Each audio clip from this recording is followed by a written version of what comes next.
On the day of the divine blessing ceremony, no one expected the Ryan family's biggest gamble to become a disaster.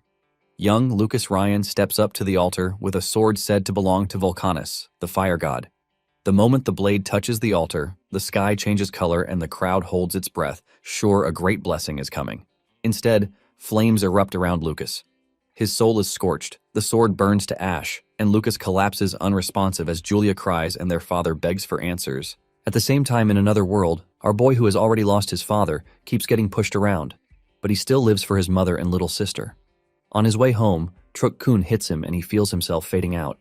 With blood on the road, he makes one last wish. If there is a next life, let him protect the people he loves with his own hands. That soul leaves his body and enters Lucas's broken one. In Vulcanus's domain, the fire god rages about the unforgivable sword, then sneers that the foreign soul is trash and not worth burning again. But in the martial god's domain, the spirits react differently. They see Lucas as their duty and fire the martial god's blessing into him like a weapon. They push it too far, granting the highest blessing and even breaking the old level limit. Lucas wakes with two lives colliding in his mind, terrified he will be cast aside as a child abandoned by the gods.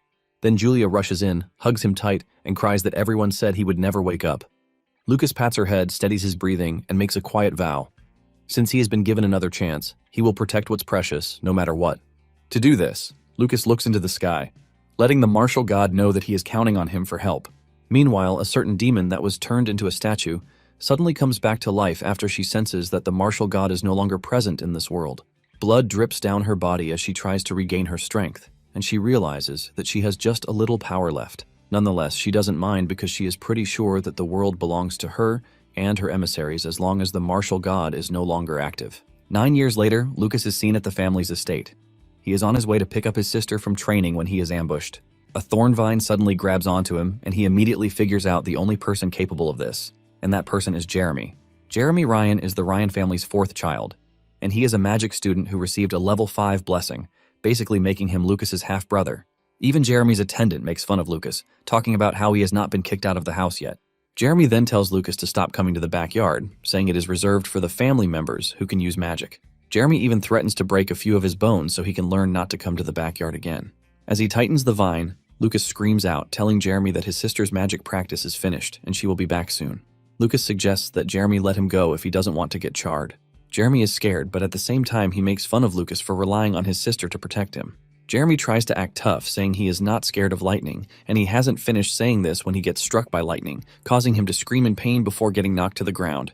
His attendant screams out in panic, and just then, Julia appears in the distance. Julia holds out her magic staff, telling Jeremy that she won't hold back the next time he bullies her brother. Julia then uses her magic to strip the vines off her brother's body. While patting his sister for doing a good job, Jeremy finally manages to get back on his feet. Lucas mocks him, telling him to learn his lesson now so he doesn't suffer the same fate next time. Jeremy and his attendant then run off, but he tells Lucas that he is going to remember how he was humiliated. Lucas smiles, telling Julia that she truly held back because Jeremy still has the strength to run. After their departure, Julia asks Lucas why he didn't fight back because she knows that he can defeat Jeremy on his own.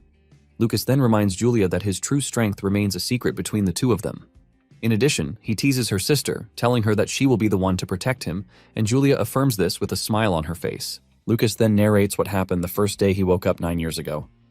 Apparently, his father came to visit him, and even though he was already scared that he would be kicked out of the house for betraying their expectations, this wasn't the case because his father hugged him, thanking the gods that he woke up safely. It turns out that Holt leads a night order and he is always on the move, which is why he rarely gets the time to watch over the children at home. However, he is still a good father who cares deeply about his son and the others. When Holt learned that Lucas had started martial arts training, he immediately sent him a letter filled with all the information he was going to need. Holt told Lucas that there are old books about martial arts in the library, and let him know that he is rooting for him. Because of this letter, Lucas carried out a rather bold plan. Over the next 6 months, Lucas dug beneath his room, and he created a secret training ground, while the attendants were always wondering where he disappeared to. While digging the basement, everyone just assumed that someone was practicing earth magic. The basement he dug was divided into 4 areas: the study area, the training area, the storage area, and a makeshift bathroom. Because he had spent all of his money getting equipment for the other areas, Lucas could only get a bathtub for the bathroom. After he completed the training ground, he secretly devoted himself to training every single day. It turns out that he has an act of soaking himself in medicinal baths, which is considered the most efficient training method. Over the course of 3 years, he trained on a reference book called Chaos Tempering Arts that he found in the library. Thanks to this, he has gotten so strong that even level 5 magical attacks have nothing on him. He figures out that his defense has taken on a nice shape, and for his offense, Lucas decides to try out his skills. He whips out his sword, and with blinding speed, he delivers several cuts to his training dummy. He also trains with the spear, and using this, he shatters the training dummy thanks to his overpowered spear techniques. It turns out that he has reached the level of spear techniques already, and after this, he practices his fist techniques. Over the course of 9 years, he has been improving, but he has one particular concern. According to the books he has read on martial arts, when one reaches a certain level of ability, one is said to hit a ceiling, and the only way to break through this limitation is to gain enlightenment. However, gaining enlightenment is pretty difficult, which is why many practitioners have given up. This is also the reason why there are almost no practitioners of martial arts, which should be in no way inferior to magic. However, Lucas is different, and he shows this by tearing apart a big sack of sand with just a single punch. Thanks to how dedicated he is, his fist techniques have also hit level 5, and it appears that there is no ceiling for Lucas because his levels keep rising smoothly. Basically, all of his techniques are on the rise, and he believes that this is all thanks to the martial god's blessing. After training that day, Lucas remembers that his father is coming home that very day, and they are going to have dinner together as a family. After he has washed up, he joins the family at the dining table. His father welcomes him with a smile, saying it's been 6 months since they last saw each other. He urges him to take a seat, and Lucas calmly walks to his seat while Jeremy is fuming where he is.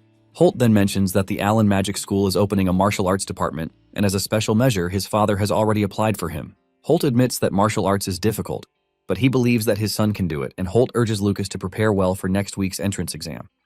Lucas smiles, and he thanks his father for this opportunity. Deep down, Lucas has vowed that no matter what world he finds himself in, he is going to protect whatever is important to him. However, at the same time, he is trying so much not to stand out because he doesn't want to attract trouble. Suddenly, Julia raises her hand, telling her father that she wants to enter the Allen Magic School with Lucas. Holt commends his daughter for having such a great attitude, but he lets her know that she is still 11 years old and she is not old enough to enroll. Julia then reveals that there is an elite course at the school and it has no restrictions. Julia whips out the letter she received from the school, telling her that she can take the elite course. Holt is surprised to hear this, but at the same time, he understands that Julia's reputation must have reached the school. Lucas's mother smiles beautifully, saying it appears that a great mage will be born from the Ryan family in the near future. This causes Julia to laugh out loud, while Jeremy is left fuming really hard. Their father then tells the two that he wishes that they both pass the exam. Jeremy is pissed that Lucas is getting special treatment when there is nothing special about him. Just then, his mother, Jessica, touches him, telling him to calm down because he has nothing to worry about, since there is no assurance that Lucas will pass the exam. 1 week later, Lucas and Julia prepare to leave for the academy. His mother urges him to take care of himself, and she assures him that she will come visit him once he settles down in school. She also gives Lucas the lucky coin that his father gave him. Apparently, the coin is from the Martial Fortune dynasty that unified the world about 10,000 years ago. Holt revealed that he obtained the coin after he defeated a magical beast, and the front of the coin bears the image of the first emperor, Mars, and on the back is engraved the weapons that he once used. When Lucas saw this back then, he realized that Mars is the martial spirit god. As he departs, Holt tells Lucas to always keep the coin with him. Lucas considers himself pretty lucky because he is blessed with a good family in his present life and also in his past life. Several hours after their departure, the butler, Forden, suggests that they camp in the nearest clearing because the sun will set soon. While they are resting and preparing to eat, the butler tells them that they are going to reach Dacktown, where the school is located, by nightfall the next day if they leave early in the morning. Julia is surprised to hear this, and she asks Forden if there is anything interesting in Dacktown.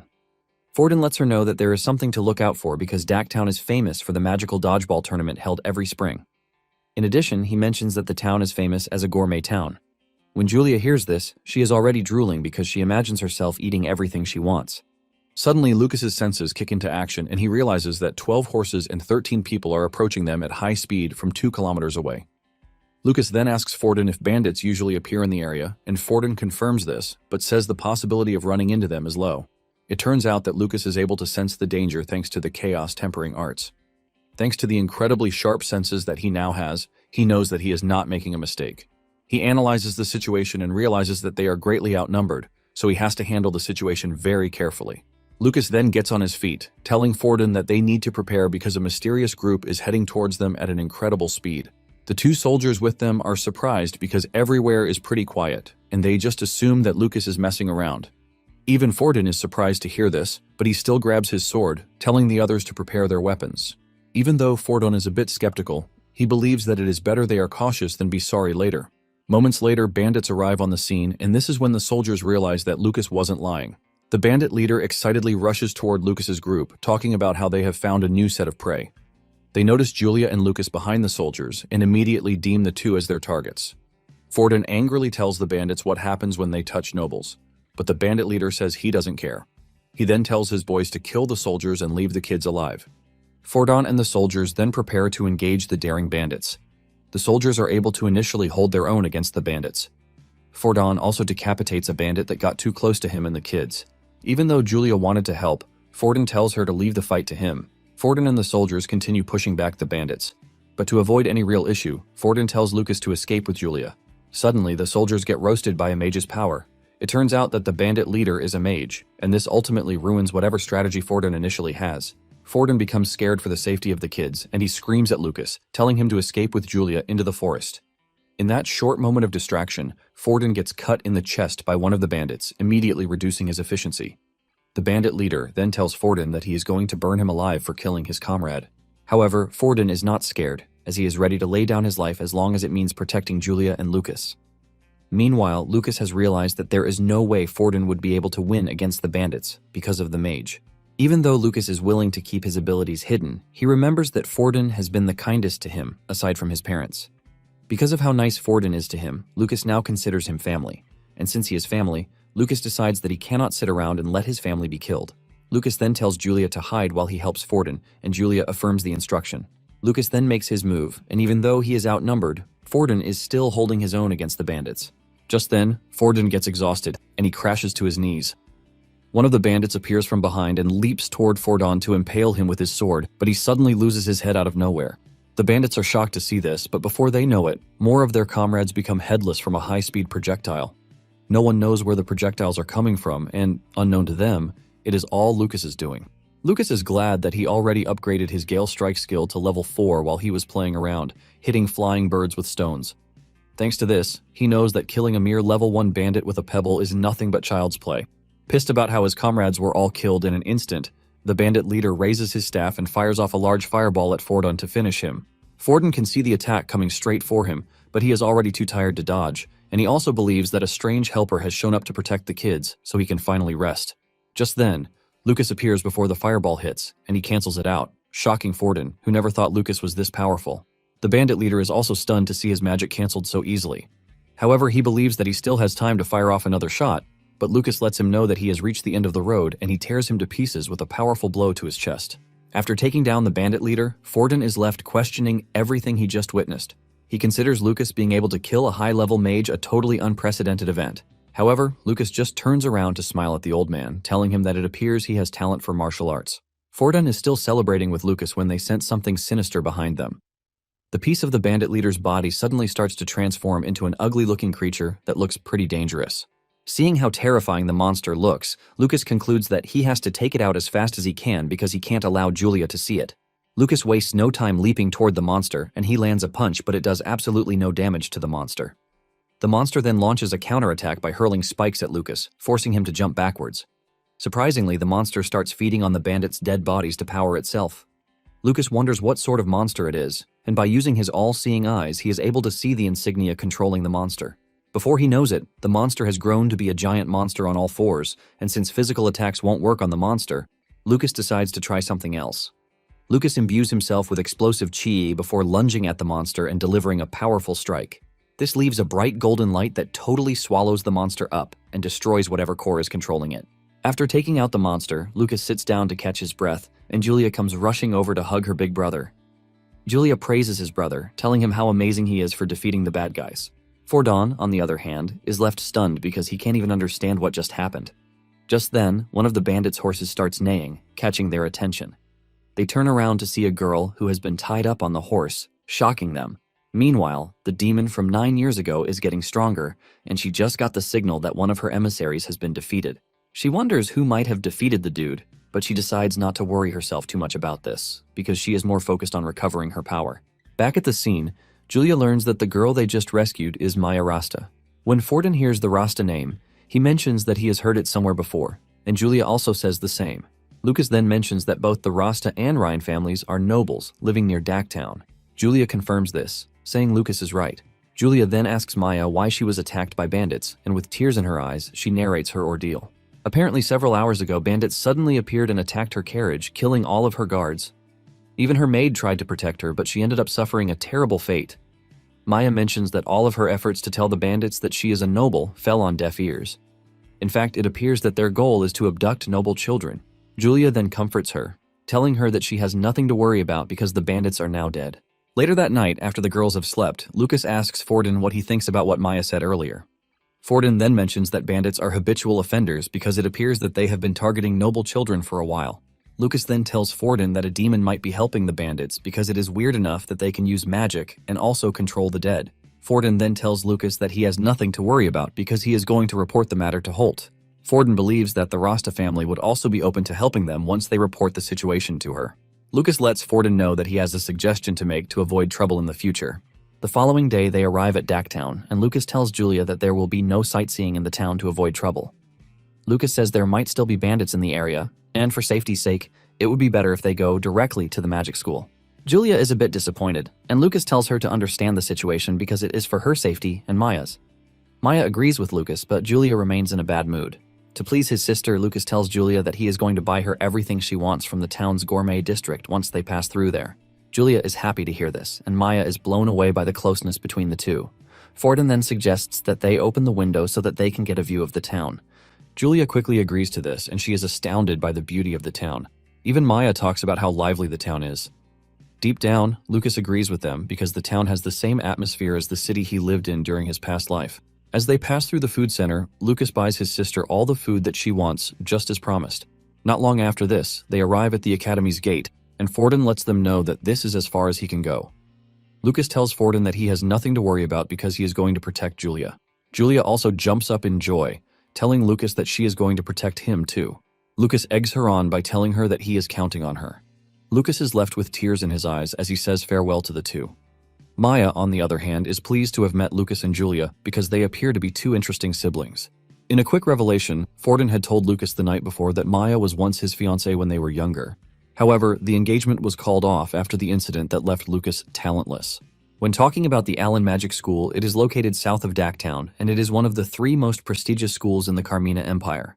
All the new students are required to take an exam 1 year after their enrollment, and based on those results, they are divided according to their characteristics into the Earth Department, Fire Department, Wind Department, Water Department, and Special Department. If one studies at the academy for 6 years and graduates successfully, they can obtain a mage qualification. In addition, excellent students receive special treatment too. Also, students who pass the mage examination during their studies can graduate without having to stay until their 6th year. Meanwhile, Lucas and Julia are seen at the school plaza, and Julia expresses her disappointment that Maya has left. It turns out that she is reunited with her family, and Julia had initially thought they would be taking the exam together. Lucas, on the other hand, is pleased that Maya has reunited with her family because she is no longer in any danger. Lucas then tells Julia that if they all pass, they are going to see each other every day as classmates, so she has nothing to worry about. This is enough to lift Julia's mood because she knows that Lucas is right. While running around the plaza, Julia catches the attention of basically everyone who sees her because of how young and cute she is. Not long after this, they run into Mina, the vice president of the school's student council. Mina looks cool, and she immediately becomes interested in Julia too. She then asks her if she followed her brother to the school, but Julia reveals that she is there to take the exam with her brother. Mina is shocked when she hears that Julia is there to take the entrance examination, and this tells her that she is the girl who was given the elite course. Mina immediately asks Julia if she is from the Ryan family, and this shocks Julia, who asks Mina how she knows who she is. Mina tells Julia that she is going to find out soon enough, and she suggests that she follows her so that she can lead her to the reception desk. Lucas is shocked to see that Mina didn't even say a single word to him, as if he were a walking ghost. It is Julia who then reminds Mina that her brother also wants to register. It finally dawns on Mina that she totally forgot about Lucas. Mina then turns around to nervously talk to Lucas about his interest in taking the martial arts department exam. The moment she says this, it catches the attention of the other students. They start talking trash behind Lucas about how he is an idiot for choosing martial arts. One even talks about how hilarious it is that Lucas came to a magic school to learn martial arts. Lucas is somewhat surprised that he is being looked down upon even in a magic school. He knows that mages believe that they are above martial arts, but in reality, they are just a bunch of weaklings. Lucas is pretty confident that no mage can stand toe-to-toe with him because they are all insects compared to him. In fact, Lucas knows that there is no reason for him to come to the school if not for the fact that his parents want him to come. At this point, Mina has realized that Lucas is getting backlash because of how loud she spoke. Mina then finds a way to fix her mistake by telling Lucas to follow her because, after the registration, she is going to lead him to the exam venue. Lucas is surprised to hear this, and he realizes that Mina is actually a nice person compared to the rest. Every other person who has looked down on Lucas is shocked to see Mina talking to him, casually. Moments later, Mina requests their registration forms, and after this, she gives the two their emblems. She adds that their examinee number is stored inside, and she urges them to wear it when entering the venue. Apparently, there are 3 test items in total. The first test is to measure their magical potential with magic light. The second one is the compatibility test, where they use spirits of different attributes to determine which elements suit the examinee. And then the last one is a test using dummy dolls to measure magical destructive power. Lucas then asks her if martial arts examinees follow the same process, and she says yes. Mina says all the departments follow the same process for fairness. However, Lucas doesn't think they were thinking about fairness when creating the tests, because they would have specifically created a test for the martial arts department. Nonetheless, Lucas is not worried, and he plans to show a bit of his power to dispel the students' prejudice against martial arts. Moments later, they make their way to the potential measurement area. The candidates are expected to place their hands on the magic light. When Lucas touches the light, his potential displays 0, which shocks even the examiner because this is a phenomenon that happens once every 1,000 years. This immediately sets Lucas up for a mocking session from the other students who are watching. However, Lucas is not really worried because he already expected this. Julia soon steps forward to touch the light, and it displays a bright purple light which represents a potential value of 7 out of 10. Even the examiner admits that Julia is going to be among the top of the year's examinees.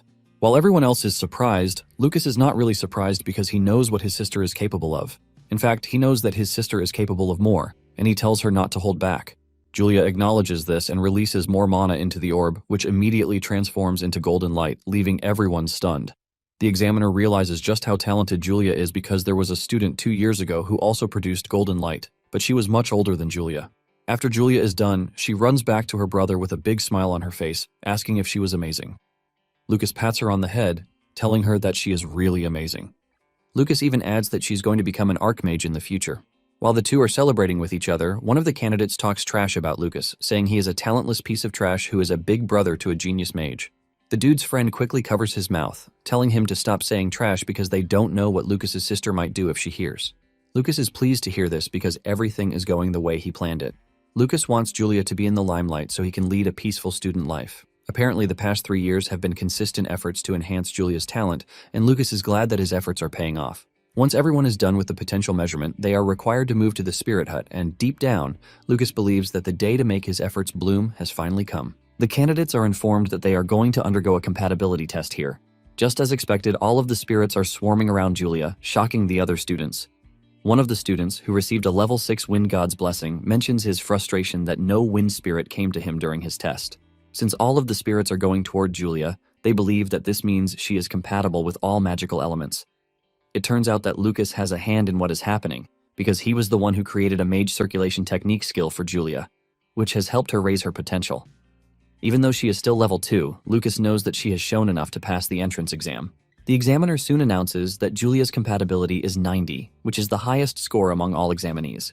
The examiner thanks Julia for her success, and while she is still enjoying the compliment, she turns around to see the other students staring at her in such a bad way. Julia cannot handle this, and she rushes toward her brother, telling him that she is scared of how the other students are staring at her. Lucas then tells Julia that it can't be helped because she is a genius, and she is bound to receive a lot of bad looks. Lucas then tells her that she has nothing to worry about, and he urges her to get used to it. Julia then agrees with her brother, saying she has to become stronger so she can protect him. Deep down, Lucas is worried about his sister, and he figures out that he has to help her build a thick skin. While everyone is praising Julia and talking about her talent, they are also trash-talking Lucas for being talentless. Apparently, during Lucas's compatibility test, the spirits didn't even try to go near him because they were all disgusted. However, one of the students told his friend that something strange happened during this test. He tells his friend that after Lucas came out, one of the fire spirits lost its arm, which left him scared. When his friend heard this, he believed that he was seeing things because the spirits are tiny, and there is no way he would have seen a tiny hand flying off. Lucas is surprised to see that there was someone who actually saw what happened.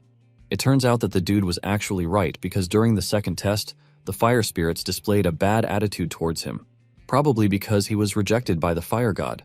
After the test, Lucas tried to leave, but one of the spirits decided to spit on him because it held a grudge.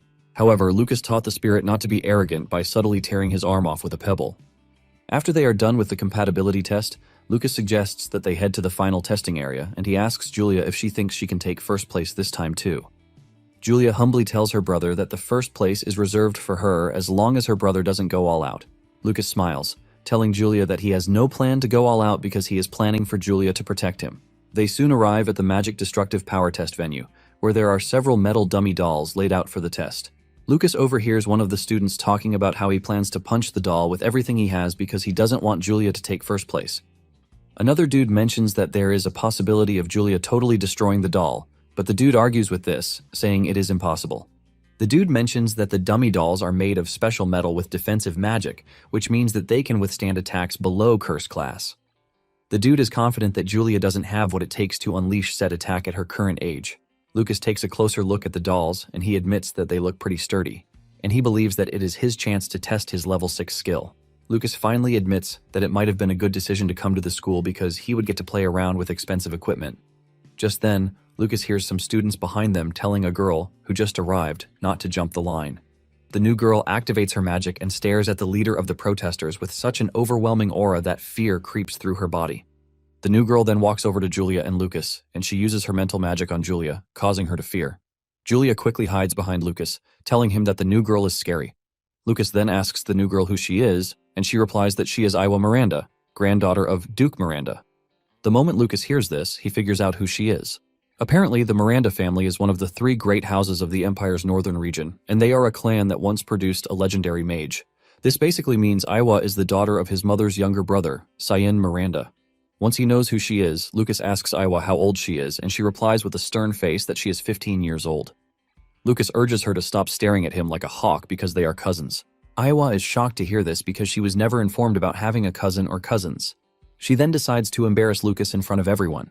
She activates her mental magic, hoping to make Lucas shit his pants. But Lucas doesn't even budge, shocking her.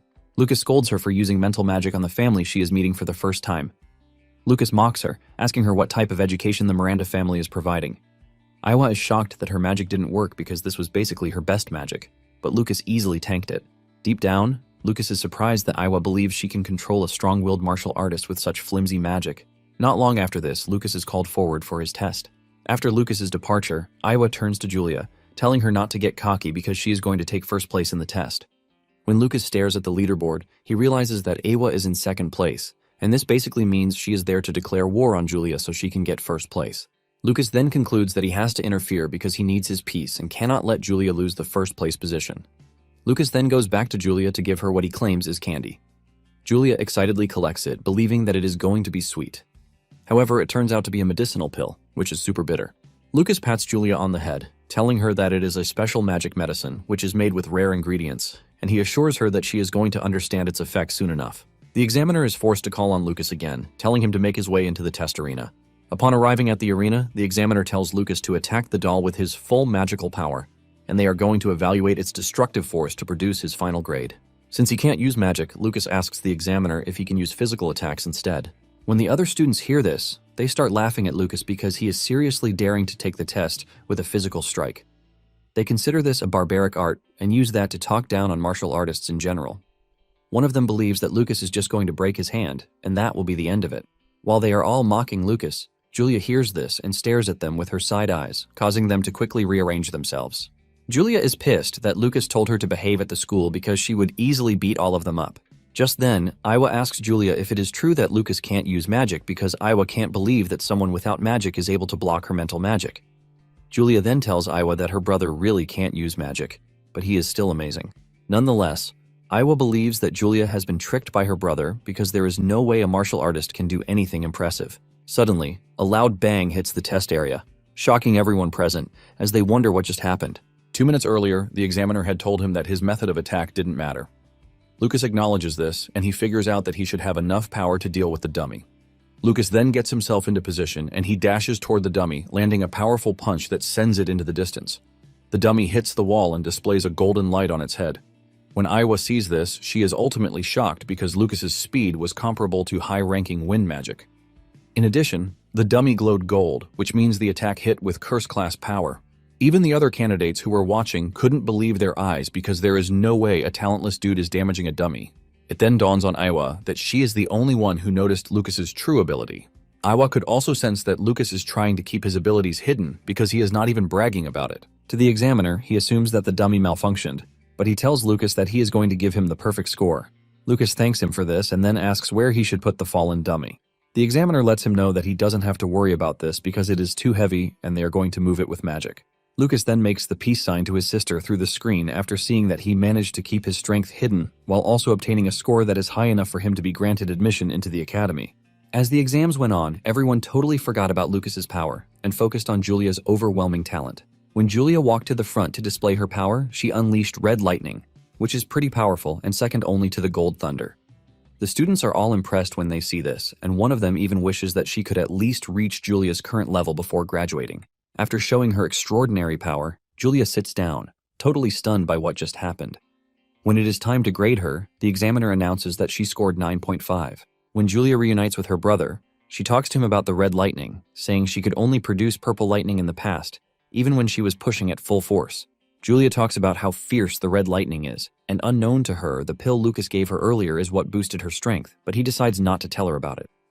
Apparently, in this world, both the mages and the martial artists have their own pharmaceutical skills. For the mages, they practice potion alchemy, and for the martial artists, they use Dan refining. Basically, magic potions always need a medium, but pills made by martial artists can be directly absorbed into the body. It turns out that in the past, there used to be a lot of pills, but after the decline in martial arts, Dan refinement is almost a lost art. It is very rare to see a martial artist capable of creating a magic storage pill that can boost someone's abilities like Julia's. This is because a martial artist has to reach level 6 before they can make such a pill. Basically, there is only one other person in the Empire aside from Lucas who can make the pills, and this is the only level 9 martial artist alive, Duke Retsuzan, who is the Minister of Martial Affairs. It turns out that even the greatest mages lower their heads and beg Retsuzan for magic pills, and if people find out that Lucas can make the pills, there is definitely going to be a lot of chaos, which is why it has to stay a secret. Shortly afterward, Lucas and Julia sit on a bench to rest, and Lucas lets her know that she will soon get enough rest once they retire to the dorms, which is after the class assignments. Just then, Mina shows up, and Lucas asks her what she is doing there. Mina replies that she is there to post the class assignments, and she congratulates them, saying they both ranked first in the elite and the martial arts classes. Julia celebrates really hard when she hears this, and Lucas congratulates her before telling her that he is going to be counting on her. Mina then asks Julia if she has any department she would be willing to join next year, and this confuses Julia. Mina doesn't hesitate to explain to her that there are 5 departments, and they are Earth, Fire, Wind, Water, and Special. Mina lets her know that after a year, everyone is sorted into a department based on another set of tests. Julia thinks about it for a minute and replies that, according to her attribute, it would be good for her to choose Wind. And Mina excitedly agrees with her, since she got the blessing of the Thunder God. Mina grabs her, shaking her out of excitement, while telling her that she is going to be waiting in the Wind department. Lucas is surprised to see that the departments are already hustling to secure Julia, who is the top talent. Mina then offers to take Julia to the girls' dorm, and Julia bids her brother farewell, telling him that they are going to see each other later. Lucas waves to his sister, urging Mina to take care of her. Lucas also decides to head to the martial arts dorm, and elsewhere, Iowa has checked the results. She realizes that Julia came first, but she is not ready to give up because she believes that she is going to take first place in the coming years. Moments later, Lucas arrives at the martial arts department, and even though he wasn't expecting much, he was left totally disappointed because the whole building looked like a rat house. He wonders if they can even live in such a damned place that looks like it is about to collapse. On the bright side, Lucas believes that he would be able to live peacefully without anyone having to bother him. Lucas enters the building only to run into a white-haired dude who excitedly introduces himself as Kai Taroy, who claims that he is also in the martial arts department. After shaking hands with the dude, Lucas simply moves over to the desk to sign whatever he is supposed to sign, but Kai remains glued to him, talking about how impressive it is that Lucas punched the test dummy. Lucas acts humbly, telling Kai that there is nothing special about it because he only got lucky. The attendant then tells the two that they are going to be staying in room 205, which means Kai and Lucas are going to be sharing a room. While Kai is excited about the whole experience, Lucas is dreading it already. As they walk through the lobby, they can't believe just how much worse the whole thing is. They finally arrive at their room only to find out that they are going to be sharing the room with 2 other dudes, Collins and Sharp. As if this is not enough, the entire room is a mess, as if a pig had previously lived there. Kai holds his nose in disgust and even almost faints when he sees a spider hanging down a wall. Frustrated by everything, Kai whips out a gold coin, saying he is willing to offer the coin to anyone who cleans the room. Surprisingly, Collins and Sharp waste no time in offering that they are going to clean the room. Lucas is not surprised by this because Collins and Sharp are both commoners, and the money will go a long way for them. It turns out that the Toroi family is also one of the 3 great noble houses of the Empire's north. While Collins and Sharp are busy cleaning the room, Kai is venting out his frustration, talking about how he didn't sign up for living in a dump. Lucas tries to calm him down, telling him that the situation would eventually improve given the school's reputation. Kai agrees with him, but just as he is about to relax, another spider appears beside him, causing him to scream out like a girl while complaining that the dorm is basically a prison. Not long after this, Sharp and Collins finish cleaning the room, and just as promised, Kai pays them their fee. Even Lucas gets a share of the money, and even though Kai is arrogant, he has no choice but to admit that he is quite generous. Just then, the attendant shows up to deliver their uniforms, and he urges them to change into the uniform so that they can attend the entrance ceremony taking place in the hall. Kai's blood pressure rises again when he sees the dirty and tattered uniform that was provided for them. Collins and Sharp cannot even complain because it looks good to them. Lucas then tells Kai that the school has a system where they can listen to student requests, and if they ask for better treatment there, Lucas is convinced that they can get their uniforms changed. When Kai hears this, he suggests that they hurry to the hall so that they can complain, and Lucas can't believe just how gullible the dude is. Shortly afterward, Lucas and his roommates arrive at the hall with their trash-looking uniform. Collins is blown away by how luxurious the hall is, but Kai says the hall is nothing compared to his house. Meanwhile, Lucas is trying to locate his sister, and when Kai notices this, he lets him know that his sister is seated in the front row where the elite course students are seated. Kai also notices that their uniforms are different, and he suggests that Lucas talk to his sister before the ceremony begins, since the martial arts students are seated far away from the front row. However, Lucas says there is no need for this and suggests that they return to their seats. Deep down, Lucas is glad to see his sister wearing such a prestigious uniform. Once Lucas and his roommates are seated, he notices a girl who appears to also be in the martial arts department seated close to them. Not long after this, the student council president, Theod Formal, shows up in a cool-looking way to introduce the school's point system to the students.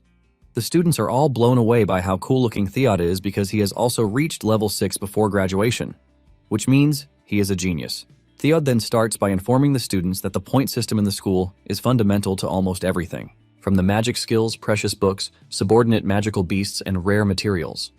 In fact, all of these, including guidance from great masters, can be obtained with points. He continues by saying there are many ways to earn points, but points earned through labor are only 1 to 5 points per hour, which is extremely low. Rather than labor, it is more efficient to earn points by participating in events for each department.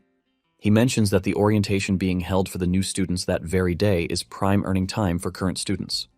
Lucas finally understands why Mina was helping them. Theod continues further, saying that if a student becomes a student council member, they're going to receive a stable monthly point income. The president is going to get 500 points per month, while the vice president gets 200 points per month, and the members get 100 points per month. To round it all off, he mentions that there is the risky method, which is monster hunting.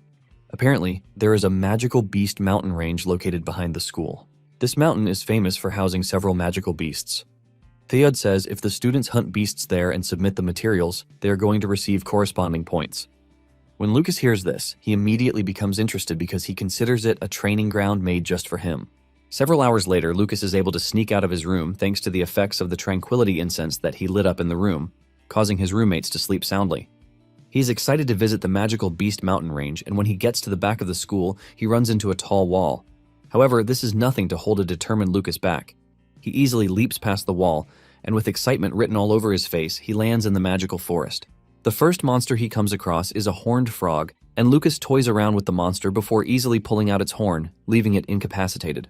The horns of the poisonous black horn frog are said to be commonly used in magic potion concoction, and Lucas believes that they would fetch him some really nice points. Lucas has found out that the school has legendary martial arts manuals in its collection, which is why he needs to earn points to obtain the skills that were rumored to have been used by the martial god. Since he is running on borrowed time, Lucas decides to quickly assess the locations of the magical beasts, and using his overpowered eyes, he is able to pinpoint the locations of the monsters in his surroundings. Roaming around is the level 1 shell mouse, level 2 one-eyed bat, level 3 magic crest leopard, but all of them pose no danger to Lucas as he trashes all of them pretty easily. All of the monsters he meets are one-shotted with ease, and in no time, he has gathered a big haul. He is confident that he can exchange the materials for points so he can get ingredients for Dan refining. Nonetheless, Lucas doesn't feel fulfilled as he notices that the whole area is strangely quiet. In addition, there are extremely few traces of magical beasts, leaving him to wonder if there is a powerful magical beast living in the area. Lucas then employs his sharp senses to see if there is any, and he soon locates one hiding out in a cave. At the same time, the beast locks onto Lucas, but Lucas doesn't mind as he dashes toward the cave, which is 1 kilometer away. Upon reaching there, he realizes that the beast is a level 6 ice fire wolf, and it looks pretty dangerous. Lucas finally understands why the beast has a strong sense of territory, and this is because it is a wolf. However, Lucas is a battle maniac, and he wastes no time lunging toward the wolf. The wolf then meets him halfway with an ice breath freezing up his right arm. Surprisingly, this isn't enough to stop Lucas, who still lands a powerful punch on the wolf's jaw to send it flying into the distance. Lucas is a bit disappointed in himself that all he could do was send the wolf flying without being able to punch a hole in its body. Excited to use the wolf for training, Lucas tells it to get back on its knees because he is pretty sure that it is not done yet. The wolf gets back on its feet and fires off a powerful flame at Lucas, totally leaving him shrouded in flames. The wolf maintains the fire breath for a couple of minutes to make sure it kills Lucas. When the wolf believes that Lucas has been taken care of, it raises its head to howl in victory, but before it knows it, Lucas appears behind it. By the time the wolf realizes this, Lucas has closed in on it, and he delivers a powerful punch imbued with chi on its body. This punch is powerful enough to cause the wolf to cough up blood, and the force from the punch also sends it flying really far into the distance. This leaves the wolf on its back, and Lucas commends it for being able to freely manipulate opposing attributes like fire and ice skillfully. While receiving praise from Lucas, what the wolf sees is an overwhelming horror-like figure standing above it. Nonetheless, the wolf still tries to fight back by unleashing a combination of ice and fire at Lucas to create water vapor. However, Lucas easily dispels this, and when the wolf sees this, it tries to escape, but Lucas chases it down. Lucas easily grabs its tail and gives it a proper WWE smackdown. Even though Lucas is fighting a large magical beast, he doesn't feel any kind of threat, and he is even exhilarated. Lucas is already seeing the wolf as a large portion of points to be obtained, but suddenly the wolf sends him into the wall with a powerful wave blast. Believing that it had cornered Lucas, the wolf unleashes a powerful flame breath, but Lucas easily dodges the flame and leaps toward the wolf. Desperate to keep Lucas away, the wolf releases another blast of flames, but Lucas moves through the flames this time around. By going through the waves, Lucas closes the gap between himself and the wolf. Lucas then punches the wolf so hard that it destroys the ground it is standing on, releasing a massive shockwave. Lucas doesn't stop as he punches the wolf in the head again, and at this point, the wolf realizes that death is coming for him if it continues this way. It immediately decides to employ the last tactic it has, and it raises its arms to surrender.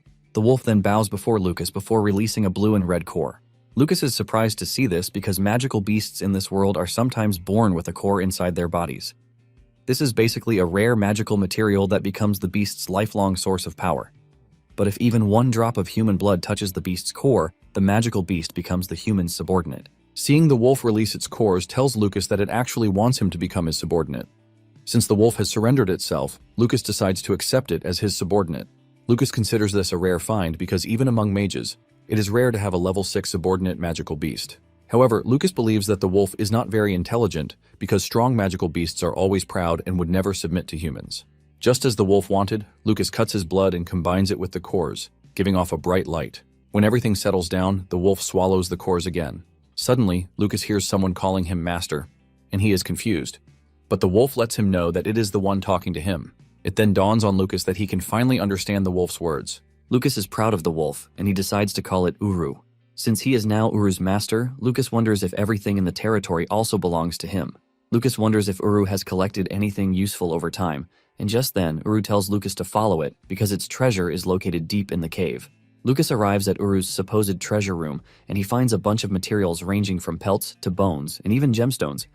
Lucas starts drooling when he sees this because he has just stumbled upon a treasure trove. Just then, Uru tells him that what he is looking at is not his real treasure trove. It then shows Lucas its real treasure trove, which is filled with beast cores of level 3 beasts, and there are even 2 level 6 cores in the cave. Uru then reveals that it ate the water and fire attribute beast cores to level up. When Lucas hears this, he figures out that to level up, a beast has to eat beast cores from magical beasts of equal or greater strength than itself. This means Uru killed at least 2 opponents of equal strength, which is a really good feat. As a reward, Lucas feeds Uru recovery medicine that works on magical beasts too. Lucas then tells Uru to continue guarding the treasures in the cave while it is busy recuperating. Uru then tells Lucas that he can trust it with the mission since it is his first mission. The next day, Lucas arrived at the classroom, and even though he was up all night, he didn't suffer any fatigue thanks to the tranquility incense. Soon afterward, the students start complaining that time is running out, and the teacher has not even shown up for their first lesson. Kai is pissed at this, and he wastes no time assuming that the administration has forgotten to assign a teacher for the martial arts department. Moments later, a drunk dude enters the room, introducing himself to the students as Sigald, revealing that he is their homeroom teacher. When Kai sees the drunk dude, he cannot believe that he is supposed to be their homeroom teacher because Sigald appears to be dirty. Suddenly, Sigald screams out loudly, almost turning Kai into a deaf dude. When Lucas sees this, he figures out that Sigald's movements show that he is at least a level 5 or 6 martial artist. Sigald then tells Kai that there is no talking in his class without his permission. After saying this, Sigald starts taking his attendance, and the kid Lucas saw at the entrance ceremony, Teishi, is the first to answer the attendance list. After Sigald is done calling out the attendance, he is pleased to see that everyone is present. Just as he is about to start the lesson, he realizes that he has forgotten his textbook, and he decides to appoint Teishi as the class representative so she can go to his research lab and get the textbook. Teishi is shocked to hear this, and she is forced to ask again if the teacher meant what he said. Sigald confirms this, but Kai gets mad. He gets off his seat, saying the class representative should be decided fairly through competition among candidates. Kai starts boasting, talking about his pedigree and ability, saying all of these should qualify him as the class representative. Just then, Sigald hits him in the head with a projectile, reminding him that he already said there is no talking in class without his permission. As he leaves the room, Sigald tells Teishi to distribute the textbooks to everyone and have them study on their own.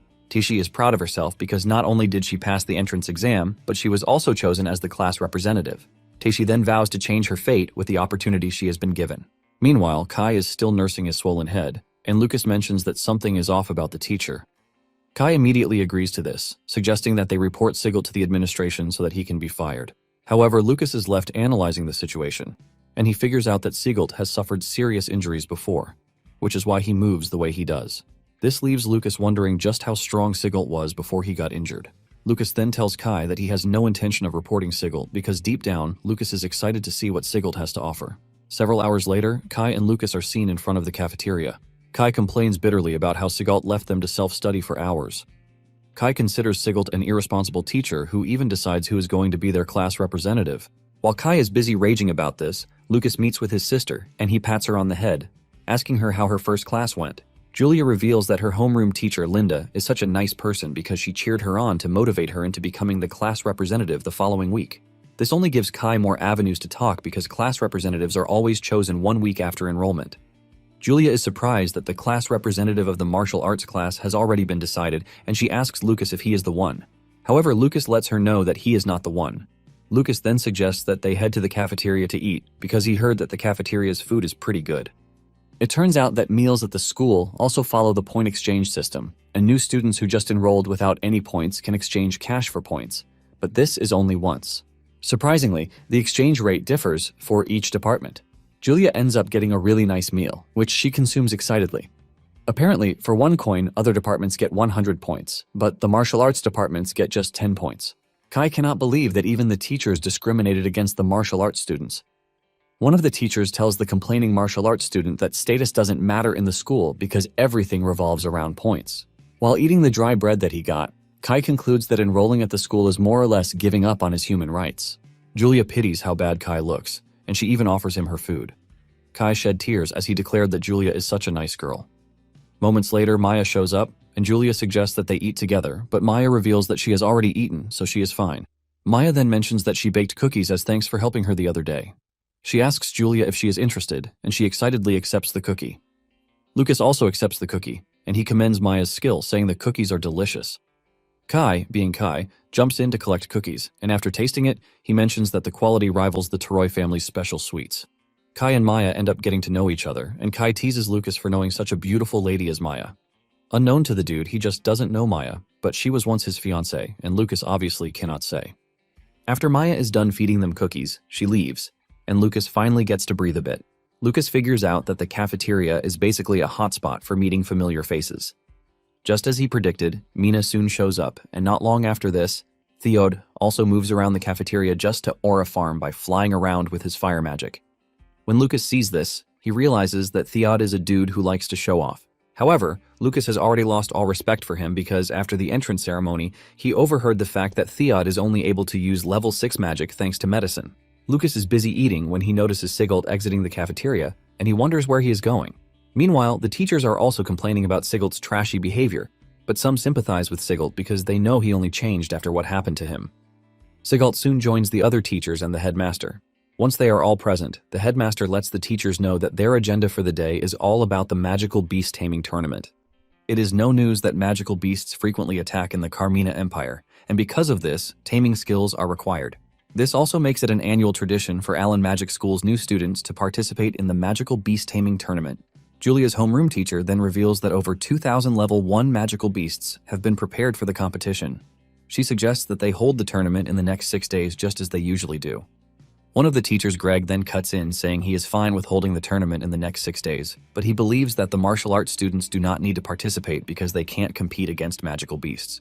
However, Sigelt disagrees with his take. Greg tries to act cool, saying he was thinking of the students while making the suggestion, but Linda cuts in, telling Greg that Sigelt is right. Linda tells Greg that as new students of the school, the martial arts students are allowed to participate. Another teacher agrees with Linda, saying all the students should be treated equally. Deep down, Greg is pissed when he hears this because he can't believe that there are still teachers who agree with Sigelt, especially Linda. Greg believes Linda is supporting Sigelt because she believes that he can go back to his former self, who was a level 8 powerhouse. Greg has no choice but to back off, but he believes that the martial arts students will just break down in tears after seeing the monsters.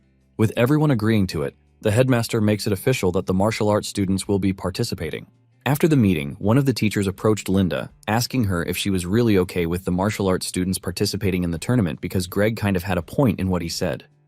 Another teacher tells Linda that it is true that martial arts require real combat, but reminds Linda that the magical beast taming tournament is harsh.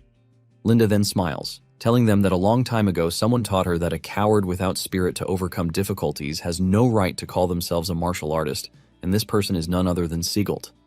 Linda adds that any student who refuses to participate in the tournament will eventually be expelled from the martial arts department by him. When Sigelt returns to class, he lets the students know about the beast taming tournament. Because of this, Sigelt tells the students that they are going to be doing combat training outside, and he is going to make sure all of them have the strength to defeat magical beasts. Just as usual, Kai opens his big mouth to talk about the issue of the class representative, saying the tournament is usually held to decide the class representative.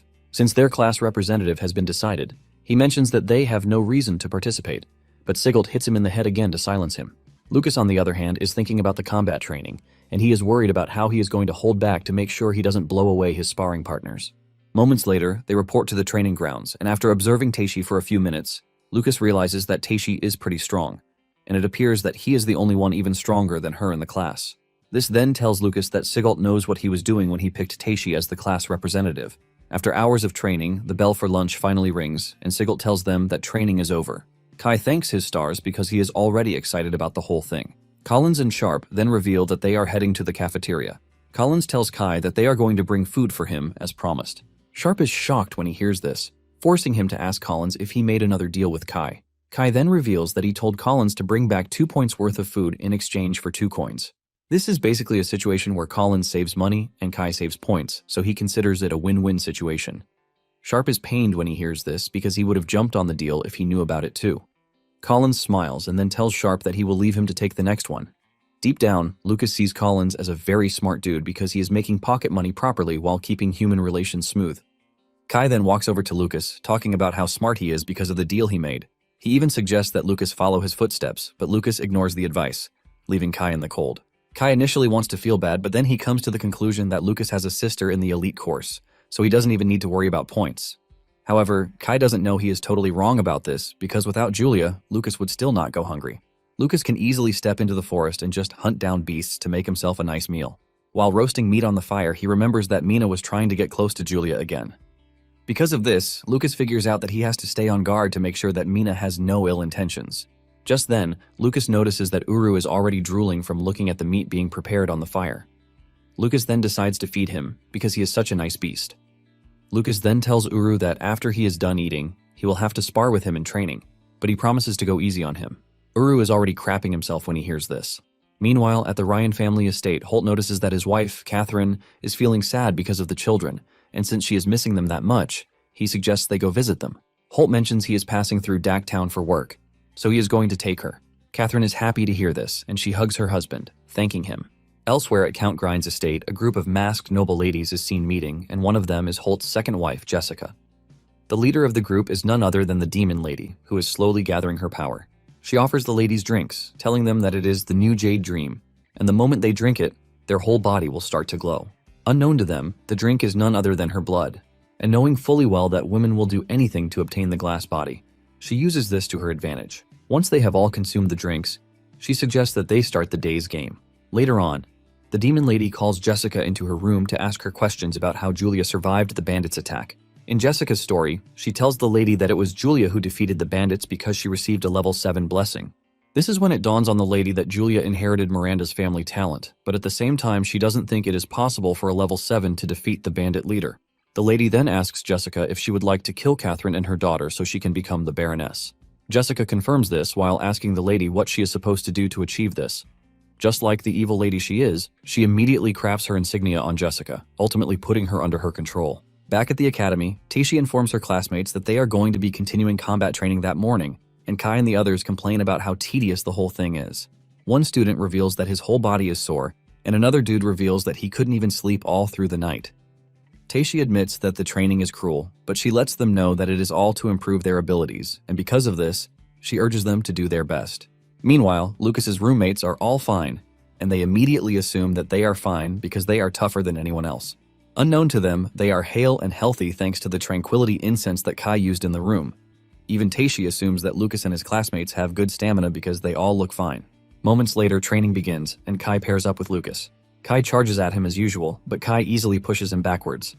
The spar between the two continues, and Kai believes that he is holding his own, but little does he know that Lucas is really holding back against him. As the fight continues, Lucas notices that there is someone watching him from a distance.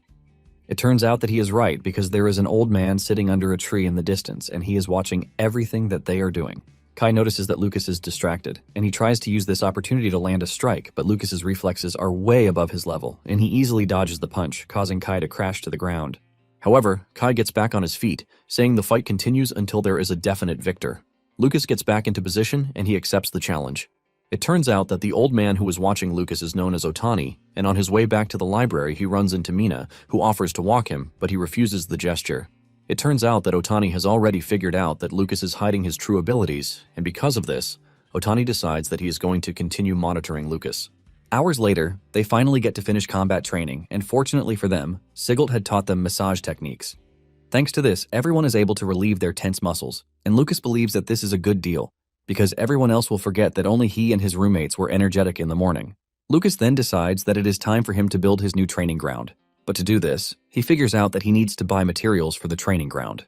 Apparently, the school's magic shop has a lot of rare items that are not readily available to the general public. Upon entering the shop, Lucas is impressed by how spacious it is, and he compares it to a shopping mall. Lucas looks around and realizes that the items in the shop are a bit expensive, and given how things are, there is the possibility that he is going to be spending 100 points a month. Even though Julia gets tons of points, Lucas knows that he can't always rely on her because if her allowance runs out, it will be very bad. Lucas then decides to buy only magic potions for the day, and the next time he comes, he is going to exchange materials stored in Uru's cave for points. The attendant is busy sleeping when Lucas shows up at her desk with a bunch of items, telling her that he wants to buy them. After checking out the items, the lady reveals that the total cost for everything is 5 points. The lady notices that Lucas is from the martial arts department because of his uniform, and since they can only spend 10 points, he is already using half of the points all at once.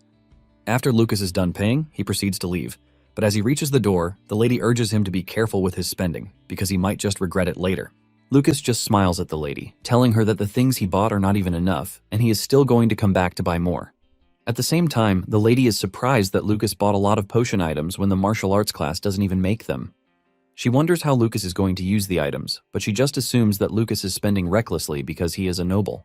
Later on, Lucas makes his way to Uru's cave, and he mixes the potions in a bath to soak in the medicinal effects.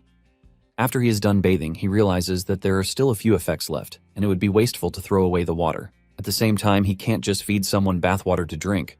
After stepping out of the bath, Lucas is thinking about his next move when he senses something weird behind him. He turns around to see that Uru is drinking the bathwater, and before he knows it, Uru has finished it. Lucas is initially disgusted, but then he pats Uru on the head, telling him that the water would actually strengthen his body too. Uru excitedly thanks his master before revealing that he wants beef. Lucas is just glad that the bathwater issue has been solved, and he plans to exchange the materials in the cave for points during low traffic hours. He also plans to hide whatever tools he bought at the materials shop near the dorm. After this, he plans to transport them to the cave at night. When Lucas bought the training dummy, he easily lifted it on his arm even though it was heavy, and the attendant offered to help him move it with magic.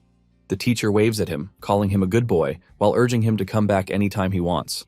Lucas has managed to escape suspicion because the shop attendant believes that he got the materials from his family. Not long after this, Sigelt is seen scolding his students for slacking off, reminding them that the taming tournament is the next day. He tells them that they are free to drop out if they are not ready for training. Sigelt walks around the training ground giving advice to the students he believes are lacking. He scolds Kai, telling him that he is so weak, but Kai argues, saying he has actually beaten Lucas, Sharp, and Collins. This only earns him another painful flick to the head to send him crying to the ground. Sigelt then turns to Kai's roommates, telling them that he is disappointed that they even lost to a weakling like Kai. Unknown to him, Sharp and Collins intentionally lost because of the money they were getting, and Lucas just didn't want any trouble. To curb the situation, Sigelt tells Teishi to spar with Kai. Kai excitedly walks to the training ground, telling Teishi that he has no intention of holding back because he is going to prove to her that he is more suitable to be the class representative. The spar begins, and Kai makes his move, blindly charging toward Teishi. Kai believes that he has landed a hit, but to his surprise, Teishi easily dodges and lands a counterattack on his belly. Kai then frantically throws a straight kick at Teishi, but this only earns him a counter kick to the head, resetting whatever trash sits in his brain. Kai still wants to fight back, but Teishi shows him that she is above him by smacking him into the wall with a palm strike. When the other students see how capable Teishi is, they finally understand why Sigelt chose her as the class representative. Sigelt then tells the class that they need to give it their all because magical beasts won't show any mercy to them. On the other hand, Lucas has already analyzed the fight, and he realizes that Kai went all out from the start without any defense, which is what Teishi exploited to beat him. After the sparring session, Teishi walks up to Kai to ask him if he is fine. However, Kai remains silent, and Sigelt figures out that he is pissed. Sigelt then tells the students that they are required to tame at least one magical beast during the tournament because failure to do this means they are out of the martial arts department. As Sigelt leaves the training ground, he tells the students to stay and train till nightfall. After his departure, Lucas walks up to Kai, and before Kai can say anything, Lucas lets him know that his defense is completely lacking. Lucas lets him know that if he fixes the bad habit and attacks the enemy's weak points, he is going to be fine. Suddenly, Kai tells Lucas that he is getting it all wrong. Kai boldly reveals that he has fallen for Teishi because she is the first girl who has kicked him in his entire life. He adds that Teishi's moves are also cool, and because of how much he has fallen, he has even thought of names for their kids. This is when it finally dawns on Lucas that Kai is a hopeless masochist. The next day, the students report to the arena, and they are blown away by how big the arena is, leaving them to wonder just how many magical beasts are being kept there. Kai almost crapped his pants when he realized that there are literal terrifying beasts roaring below them. Meanwhile, Greg's students are pissed that martial arts students are allowed into the venue. They start trash-talking the martial arts students, but Sigelt stands up for his students, telling the fellows to drill the tournament rules into their heads instead of thinking about unnecessary things. Lucas is surprised to see Sigelt actually standing up for the martial arts students. Kai, on the other hand, talks about how nervous he is, but Lucas assures him that he is going to be fine. He tells Kai to think of the magical beasts as Sigelt, but Kai is confused when he hears this. Lucas explains to Kai that he should think of Sigelt when fighting the magical beasts. Kai is excited when he hears this, and he talks about how pumped he is. Meanwhile, Sigelt can actually hear them, but he doesn't mind. Lucas continues with the advice, telling Kai that low-level magical beasts can't break through his defense, and if he can focus on defending, he is definitely going to win. Kai accepts the advice, assuring Lucas that he is not going to make the same mistake he made while fighting Teishi. When Sigelt hears this, he realizes that Lucas is actually pretty good when it comes to giving advice. Moments later, the examiner shows up, and he tells the students that whoever tames 10 magical beasts will receive a perfect score. He adds that points will be deducted accordingly for those who kill any beast. He mentions that the time limit is 10 minutes, and if anyone gets injured during the test, they are to scream loudly for a teacher outside the arena. Once he is done explaining, he kicks off the tournament, telling the first group of competitors to enter. Julia is the first to enter, and she realizes that the test area is covered with a space barrier. She finally understands how they were able to fit 50 magical beasts in such a small building. The moment she steps into the area, the beasts are already roaring at her, but Julia is excited to take them on. She dashes at the beasts, unleashing a wave of lightning at them. Meanwhile, on the outside, the examiner tells the students that the beasts used in the taming tournament are coated with a special magic potion, and the moment the beast submits, vivid smoke rises from its body. The teachers outside the barrier make use of magic circles to sense the situation inside, which allows them to track each student's taming count and assign scores accordingly. 3 minutes later, Julia steps out of the exam venue after getting a perfect score. She immediately runs up to Linda, who tells her that she is amazing because she finished in just 3 minutes. Julia then reveals that she would like to check on her brother. She asks where the martial arts venue is located, and Linda reveals that they will be holding it at venue 10. However, Linda lets her know that the martial arts students will enter last, so it might still take a while. Since this is the case, Julia decides to go get snacks first. Meanwhile, Iowa is eager to see if Lucas will do something extraordinary just as he did at the entrance ceremony. 2 hours later, the martial arts students are still waiting, and Kai talks about his worry. However, Lucas lets him know that there is nothing to worry about because in terms of actual ability, martial arts students are not inferior to the mage classes. Sigelt hears this, and he gets off his seat to clap for Lucas, then tells the rest of the students that they don't have to look down on themselves. He adds that the reason no one has been injured so far is that level 1, magical beasts can't hurt humans. Sigelt adds that martial artists are superior to low-level mages in terms of physical strength and close combat ability. The students are surprised to see Sigelt encouraging them, which is quite weird. Taishi also shows up, revealing that she has gone to check, and no one is injured. She mentions that most people are just exhausted from using too much magic power, and in addition she reveals that she picked up some important information. Apparently, the beast's movement range is restricted by barriers so that the students won't get surrounded, and if one thinks they can't win, they can just run from the spot and look for weaker beasts. Taishi lets them know that they are definitely going to score points if they manage their stamina and take it seriously. The students are happy to hear this, and they start hailing their class representative, calling her the best one ever. Deep down, Sigelt is pleased that he chose Taishi because it appears to be the right call.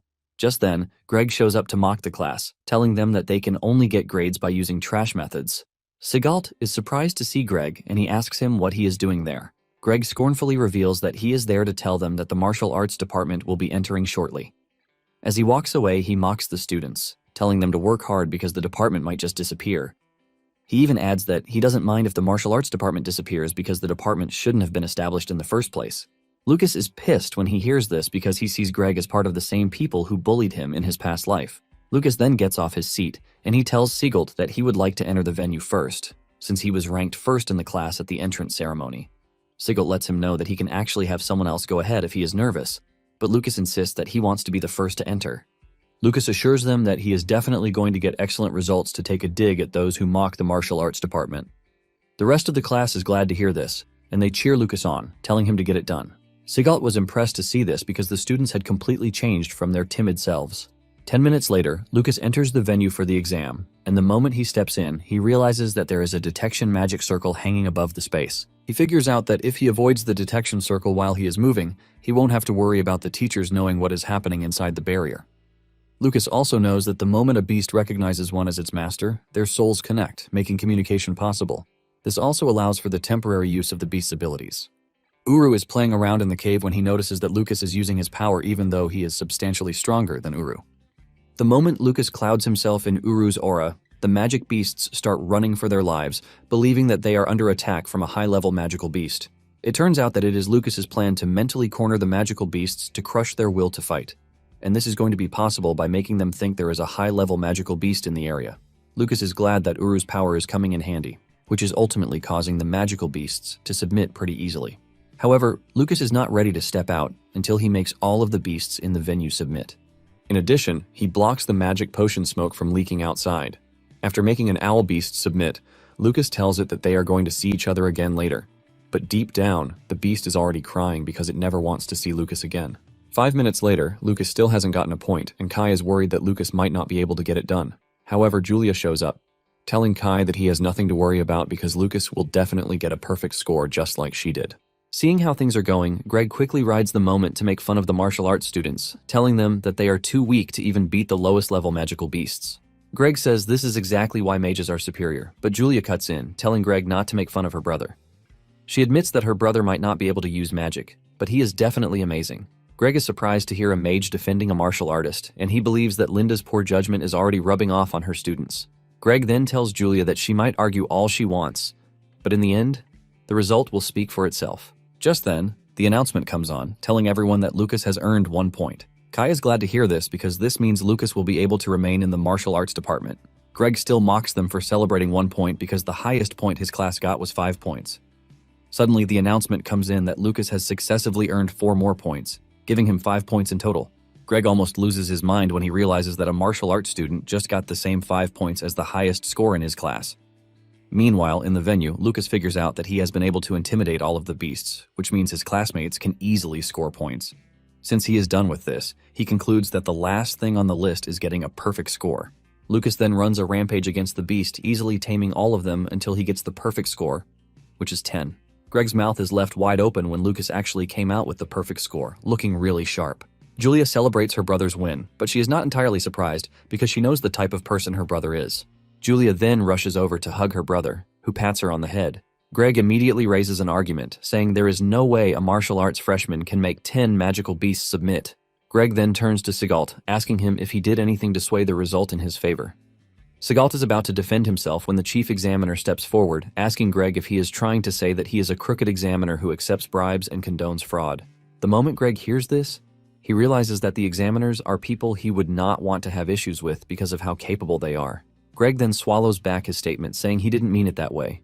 He claims that what he meant was that during the entrance exam, the dummy doll broke, and Lucas was able to get a perfect score, which is quite suspicious. Since Greg is concerned about the integrity of the exam venue, the examiner suggests that they inspect the barrier space. Kai cannot believe that they are seriously holding a review because a martial arts student got a perfect score. Lucas then tells Kai that they have nothing to worry about and they are free to inspect all they want because he has nothing to hide.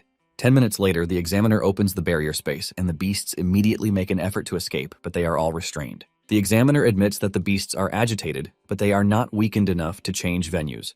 One of the examiners then asks the chief examiner if it is true that Lucas obtained the points legitimately, and the dude says he couldn't find anything wrong. However, he knows that something happened with the magical beasts. Since there is nothing to see, the examiner suggests that they continue the tournament, while the 10 beasts that were defeated by Lucas are put under inspection. The examiner then announces that the exam continues. Lucas is disappointed that they didn't find anything wrong, but this was still not enough for them to believe in his capabilities. However, he is not worried because the real surprise is just about to begin, since Teishi and the other students will start entering after him. Teishi excitedly rushes into the venue with the determination that she can't lose to Lucas. Upon entering, she goes after the beasts, aiming to make them submit in 30 seconds. The moment the monsters see Teishi, all they can see is Lucas all around her, and they start panicking. Before Teishi even touches them, they have started submitting. Teishi cannot believe that a level 3 dark wolf submitted to her easily when she hasn't even landed a hit. Teishi wonders if it is a coincidence or if it is a sign that martial arts students aren't that weak, contrary to what people believe. Teishi then goes after the beasts, forcing them to submit, and in no time, she also gets the perfect score of 10 points. The martial arts students start celebrating because they just recorded another perfect score, and her time was even shorter than Lucas's. The examiners are confused when they see this, and they decide to send the defeated beasts out for inspection too. Taishi steps out with a smile on her face after remembering what Lucas said about the beasts not being scary. This then creates a sense of confidence in Taishi that martial artists are not inferior to mages. After Taishi, Sharp, and Collins also scored perfect scores, the streak continued with Kai too. In fact, by the end of the tournament, all of the martial arts students achieved perfect scores, ultimately claiming spots in the upper rankings. Sigalt lets off a short smile when he realizes that all of his students came out in flying colors. Later on, the headmaster learns that there were no abnormalities with the beasts, leaving them to wonder why it was only martial arts students who got outstanding results. The chief examiner then reveals his assumption, saying it might have happened because the beasts were frightened by the attacks from the mage class students who competed before the martial arts department. His counterpart adds that the tournament has been held for the past couple of years, and they have never recorded something like this before. However, it is important to note that this is the first tournament since the martial arts department was established. The examiner believes that the martial arts students' close combat confrontations with the beasts likely amplified their fear. Because of this, the headmaster suggests that they let the martial arts department compete first the following year. Nonetheless, he lets them know that the year's result will stand as it is.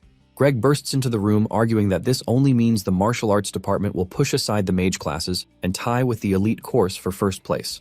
The headmaster confirms this before asking Greg if he objects to it, and he nervously says no. However, Greg argues that it is unfair that the martial arts department is taking first place through luck. Just then, Otani, who is also present in the room, cuts in, saying luck is also part of one's ability. Otani tells the group that they cannot revoke the results, since it is not the student's fault. The headmaster agrees with Otani and tells the teachers and examiners to announce the results. Greg is totally salty about this, and he silently vows that he is going to remember what just happened. The headmaster then asks Otani to give his insight on the whole thing, since he is a level 9 martial artist, and he must have figured out the real cause of the whole thing. Otani then replies that he cannot say the details, but he assures the headmaster that it is not a bad thing for the school. Deep down, Otani has decided to keep quiet about Lucas's true strength, since this is what he wants. Elsewhere, Kai and the other martial arts students are seen celebrating because they all got perfect scores. Lucas tries to give all the glory to Sigalt, saying it is thanks to his special training. Apparently, Lucas does this to make sure that no one suspects him of anything. Kai then asks his friends what they are going to use their first place bonus of 20 points for. Sharp mentions that he is going to save it, since he still has to treat Kai to meals. Kai, on the other hand, believes that the right move is to buy high-level materials for next month's combat training. Lucas is surprised when Kai mentions combat training, and Kai explains that there is an event called Allen Tower. Apparently, this is called the school's unique trial grounds, and inside the tower is a phantom world with various races like magical beasts, beast people, and even giants. Since the beasts are phantoms, the students are not going to die, and they can use this to learn how to fight different races, which builds real combat strength. However, only 100 freshmen can enter, and all 12 elite course students already have automatic slots, meaning they have to find a way to secure the remaining spots. Kai explains that participants are chosen on the Taming Tournament rankings every year, and since they all got perfect scores, Kai is confident that they are going to be chosen. Just then, Sharp and Collins get up, claiming that they are going to the materials shop to buy training equipment. When Lucas sees this, he realizes that the martial artists are vying to actually get stronger. This makes him even happier that he helped everyone get perfect scores in the tournament. Kai then grabs Lucas, suggesting that they go to the materials shop, but Lucas says no, revealing the pendant given to him by Sigalt. The pendant looks like a beast's tooth, and Lucas says he wants to examine it. Apparently, it is the only thing that was given to the first 3 who got perfect scores in the tournament. Kai teases Lucas, saying, "If the order had been different, the pendant would have belonged to Teishi," and Lucas smiles, saying his luck is pretty strong. Kai then tells Lucas that he is heading to the materials shop to catch up with the others. Meanwhile, the mage department has found out that everyone in the martial arts department scored, and this pisses them off, especially those in Greg's class. One of the students, Lila, talks about their dream to stay at the top for 3 consecutive years and become the top class after the elite course. Lila is extremely mad because her dad has put in so much effort over the past 10 years. Another student shows up totally pissed because the martial arts students have taken the spots for the Allen Tower event. One of the students tries to pacify his guys, reminding them that the martial arts students didn't cheat, but the dude claims that the martial arts department bribed the examiners. The moment he says this, he is able to sway everyone's opinion to the fact that this is possible. They remember that Kai is in the department, and since his family is filthy rich, they could have easily bribed the teachers. Another student with glasses, Andre, mentions that he just saw Sharp and Collins moments ago. He mentions that the two have bought the last training equipment at the school materials shop. He then tells his comrades that by the time the department is given their 20-point bonus, they are going to start stealing all the precious materials that are supposed to belong to them. Just then, Lila tells her comrades that martial artists' meridians are more fragile than glass. She suggests that they mess with them, and moments later, the trio corners Sharp and Collins. Sharp is the first to go down, and when Collins sees the injury on his back, he realizes that he has been poisoned, which will require immediate treatment. Collins then tells the trio that he is ready to hand over all of their points, but Lila knocks him down with a poison shot, saying they are not there for points. Collins then asks her why she is attacking them, and Lila reveals that she has a simple demand, which is for the two to crawl back to the martial arts department the way they are. Lila wants them to tell the whole class that their lives are worth less than weak insects. Hours later, Lucas and Kai are stuck looking for Sharp and Collins. They walk around the yard calling their names. Lucas is seriously worried, but Kai believes that the two are only running late. However, Lucas lets him know that the situation is pretty different, because this is the first time he has ever smelled such strong blood on the road they are taking. Just then, Lucas locks onto where the blood is coming from, and he dashes in that direction. Kai is surprised to see the dude suddenly running. Kai runs after him, and shortly afterward, they find Collins and Sharp bloodied in the bush. Anger immediately takes over Lucas, who starts demanding to know who did this to the two. Lucas quickly grabs the two to check on them, and with his last strength, Collins tells Lucas that they were attacked by Lila and her goons from Greg's class. The moment Lucas realizes that their meridians have been severed, his anger jumps the scale. Kai screams out in fear, but Lucas lets Kai know that they are still alive, but unconscious. Lucas then tells Kai to go find medicine while he tries to stop the bleeding. Kai acknowledges this and runs off, and after he is gone, Lucas reassesses the situation. He quickly figures out that their bones were shattered into pieces, which is clearly the bone-crushing technique used by black market assassins. Lucas immediately swears that he is going to destroy the perpetrators for using such a cruel technique on his roommates. He considers it attempted murder because what they did is in no way bullying. Lucas hears Sharp struggling to breathe while calling out to his mother. Lucas assures him that he has nothing to worry about because he is going to avenge him. Moments later, Kai returns with Teishi, whom he ran into on his way. Teishi is shocked to see the two unconscious, but Lucas assures her that they are not in any mortal danger. Nonetheless, he says they are going to have to rest for several days. Kai is glad to hear this, and he says they are lucky that Lucas was able to give them first aid.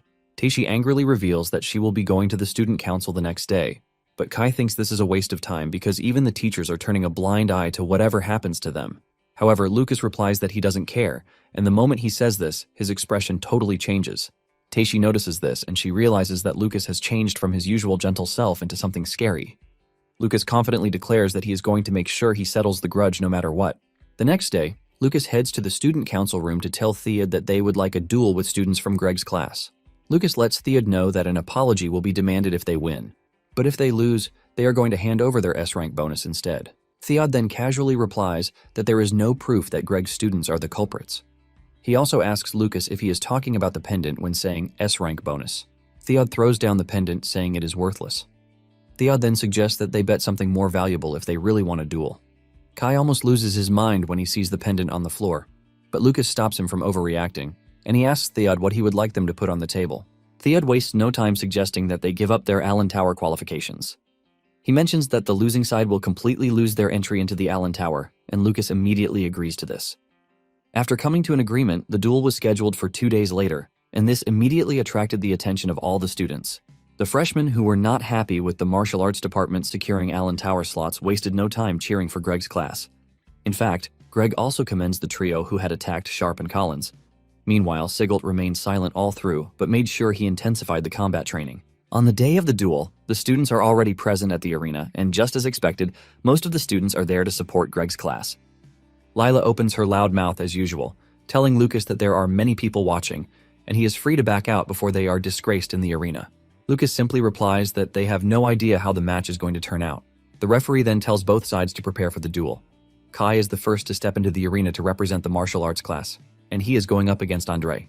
Once the match begins, Kai makes the first move, and he dashes toward Andre, and Andre sets an ice attack, but Kai deflects everything. Andre is shocked to see this, and Kai makes fun of him, asking him if he has done his best.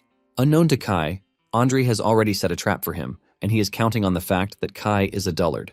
Before Kai knows what is happening, he suddenly finds himself trapped between giant ice spikes, and Andre confidently tells him that there is no escape for him. Andre then shrinks the ice spikes, piercing Kai's body, causing him to bleed. Andre starts to boast, telling Kai that this is what he gets for provoking a mage. Kai remains hanging from the ice spikes as Andre walks up to him, asking him if he is ready to surrender. On the outside, Lila wastes no time laughing at Kai for being trash. She even tells Lucas that she is going to spare his life if he quickly admits defeat. However, Lucas stares at him with a scary face, asking her how long she plans to keep trash-talking before she is satisfied. In the arena, Andre has gotten totally close to Kai before he realizes that he is holding lava he got from the magical beast in the mountain range. Lila also sees this, and she screams at Andre, telling him to run away. Before he knows it, an explosion emerges from the lava, but Andre manages to leap backward with no serious injury. However, this leaves him shaken up because he realizes that Kai is a crazy dude to have detonated the lava slime jelly at close range when he is also open to danger. Andre is still thinking about this when Kai appears behind him and cuts his underarm with his knife. Andre pushes backward in pain, but the audience is totally focused on Kai because his legs are completely charred. They can't believe just how crazy Kai is to have blown up his own legs to escape from the ice prison. It turns out that Kai is following Lucas's advice because he had already told him how to engage Andre in a fight. Meanwhile, Andre is still pissed that he got injured by a martial artist. Nonetheless, he believes that Kai has no way to escape again because his legs are already burned. Andre launches another long-range attack, but Kai meets it halfway with another bag of lava slime jelly. This leaves a loud explosion, leaving a cloud of smoke. Kai then uses this to close down on Andre, and he looks like a maniac while doing so. As he descends on Andre, all Andre can see is a terrifying madman coming for him. He screams out as he frantically shoots out an ice barrier, but Kai punches through it. As he reaches Andre, Kai smiles, telling him that he hates ice users because they always slip up at the end. Andre screams like a baby, telling Kai not to come near him, but Kai delivers a powerful headbutt to shatter Andre's glasses and then knock him out. Andre flies through the arena and ends up crashing into the wall. Andre cannot believe that Kai actually destroyed his ice shield with brute force. At the same time, Andre is surprised that he is losing to a mere martial artist. With this, Kai comes out on top as the winner. Kai walks back to Lucas, talking about how impressive he is. Lucas then throws him a recovery potion, and Kai mentions that he has been in peak condition since the start of the day, but he doesn't even know why. Unknown to him, he is operating on an optimal level because Lucas slipped a homemade ability enhancement drug into Kai's morning breakfast. Since Kai has won his match, the next to enter the stage is Taishi, and she will be going up against Lila. Kai is worried, and he asks if Taishi will be fine. Lucas assures him that he has nothing to worry about because as long as it is Taishi, she will be fine.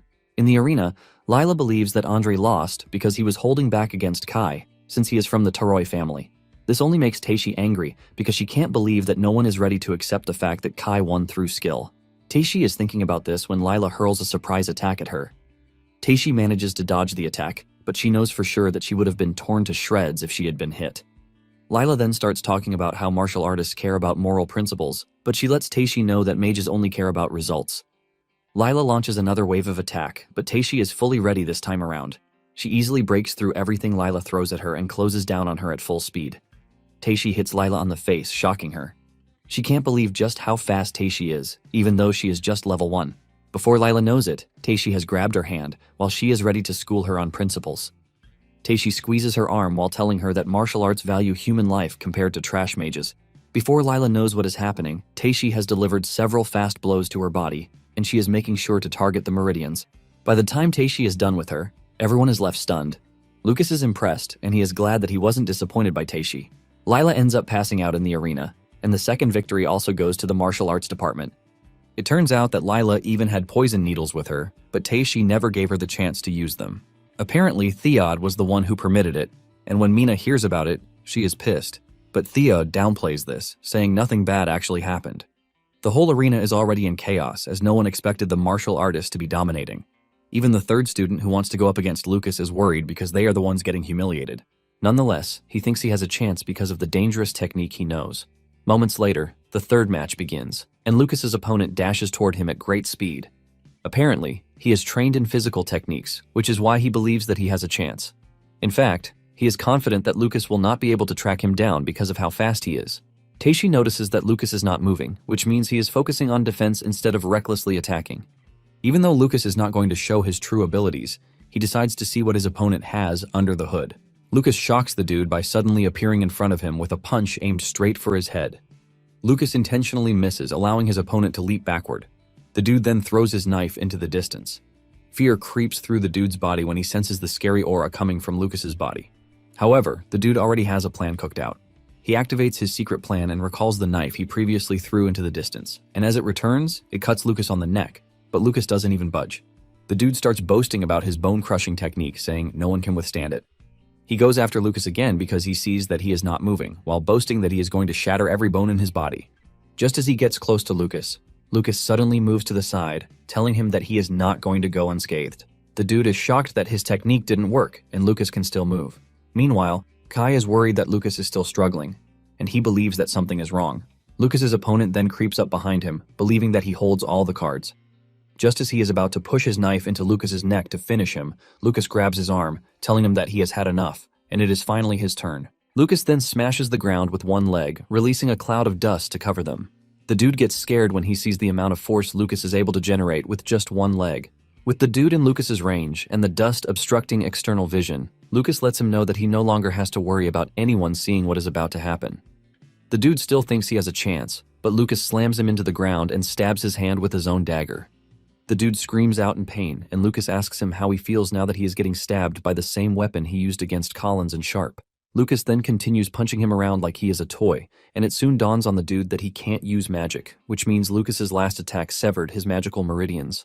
Realizing that he is going to get beaten to death, the dude quickly begs for his life, telling Lucas to stop. At this point, the dust has cleared off, and Lucas has no choice but to let him go. However, Greg cannot believe that the dude is conceding defeat because he thinks he can still defeat Lucas with his abilities. Sigelt is disappointed in Greg because he can't even see through the injuries that his student has sustained. Nonetheless, Sigelt is worried that the whole thing might become trouble for the department. With Lucas winning, the martial arts department wins the 3 matches, and the martial arts students start celebrating. Lucas is walking back to his friends when the dude suddenly attacks him from behind, aiming to push his knife into his neck. However, Lucas vanishes right before his very eyes and appears right behind him. Lucas then hits the dude on the neck with a special technique, and the moment Lucas does this, the dude realizes that something is leaving his body. The dude crashes to the ground, losing consciousness while wondering what Lucas just did to him. Lucas stands above him, asking him if he didn't know that he could also be counterattacked by the same technique. When Iwa sees what happened, she freezes in fear and Julia notices this. She then asks her what the issue is.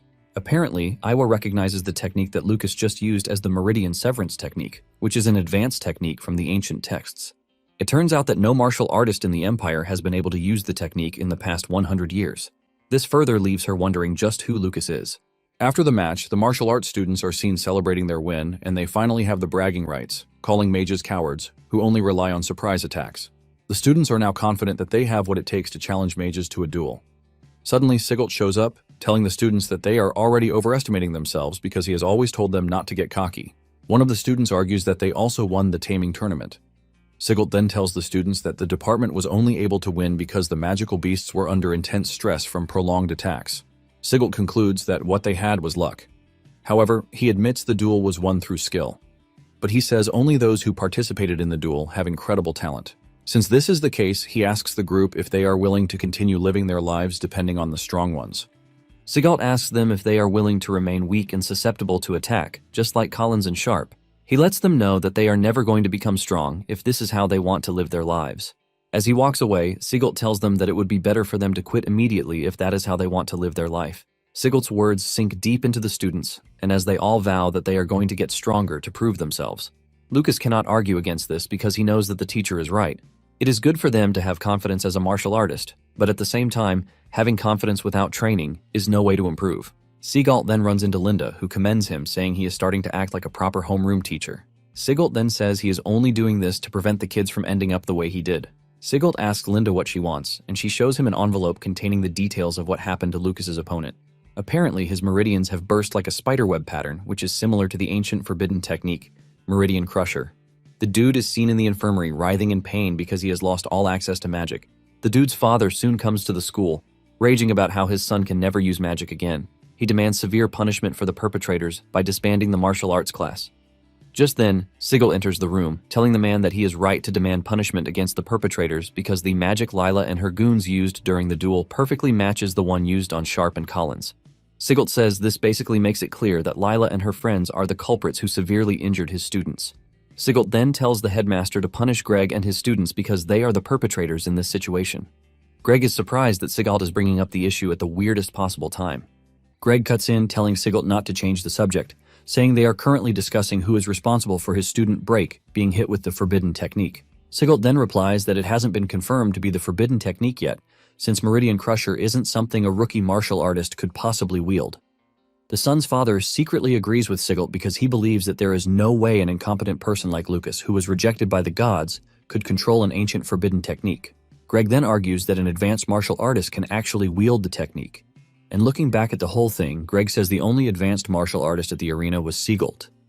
This immediately sparks the tension between the two, and Sigelt walks up to Greg, telling him that if he could actually use the forbidden technique, he would have used it on him a long time ago. The headmaster then asks Sigelt to explain Break's current condition, and Sigelt says there is a possibility that karma caught up to him. Apparently, Sigelt had asked Lucas about the whole thing, and Lucas maintained the fact that he didn't use a forbidden technique. Lucas then shared his own theory about the whole thing. Lucas says Break had paid huge sums of money to learn methods of tormenting people from black market assassins. And because of this, he was famous in these circles as a problem noble child. Lucas then says a certain powerhouse from the underworld must have been scared that information from the underworld is at risk of leaking, which is why they took advantage of the duel to make a move. After sharing the theory with the headmaster, he also kind of believes it, but Break's father is pissed that the whole situation is about to be swept away because of a rumor. Greg also claims that it is a hypothesis, and Sigelt agrees, but lets them know that it is more credible than saying a beginner martial artist used an ancient forbidden technique. Nonetheless, Sigelt says the possibility that someone capable of wielding such a technique was present. Sigelt then tells Greg that he might find himself in a bad spot if he ends up earning this person's resentment. Sigelt reminds Greg that the Meridian Crusher technique is a terrifying one that can instantly destroy even the most talented mage. Later on, Otani visits the library to check out books in a certain section, and just as expected, he realizes that the book containing the forbidden technique was recently used. In fact, the hand shape that Lucas used on Break was the same as displayed in the book. Meanwhile, at the hot springs located in the mountain range, Lucas is carrying out a treatment procedure for Collins and Sharp. The two scream in pain as all the muscle fibers that have been lost in their bodies start to regrow. Lucas knows that they are in pain, but he can only wish they bear the pain a little longer because martial artists can use healing techniques just like mages. Days later, Holt and Catherine arrive in Dacktown, and Holt excitedly tells Catherine that they are going to see their children soon enough. However, they make their way to the Miranda estate first, and Catherine looks absolutely worried as she stands at the entrance. Holt asks her if she is fine, and she assures her husband that she is, but only remembers something about the past. Moments later, Catherine's younger brother, Cyan, rides out to meet them, and Catherine sheds tears because she has not seen her brother in a long while. 10 years ago, the Beastfold tribes launched a massive assault on the Empire's borders, and frequent wars broke out there. The people united to resist the Beastfolk armies, and after 3 days and nights of fighting, both sides had sustained heavy damage. It was during this war that the young knight commander, Holt Ryan, and the mage Catherine Miranda met. Since they faced death together, the two vowed that they are going to spend their lives together. However, Catherine's father heavily opposed the marriage, which in turn severed family ties, cutting Catherine off all contact with the Miranda family. Cyan expresses his disbelief that the children actually met at the academy for the first time. Cyan tells Catherine that their father heard a lot about Julia, who is said to resemble her from back then. Catherine is surprised to hear that her father actually acknowledged Julia and Lucas's existence. Cyan then suggests that Catherine come back because her father has always wanted to see her. Catherine is excited to hear this, but Cyan lets her know that seeing her, it means only her. Holt quickly figures this out, and he tells Catherine to go ahead to visit her family, since he is even going to the front lines. Catherine wants to argue, but Holt lets her know that it is fine because he is just glad that his wife can finally return home. He tells her that he will come pick her up when the campaign ends. When Cyan sees this, he realizes that Holt is really a good husband because he swallowed his pride and even secretly asked him for help just so Catherine can reconcile with her father.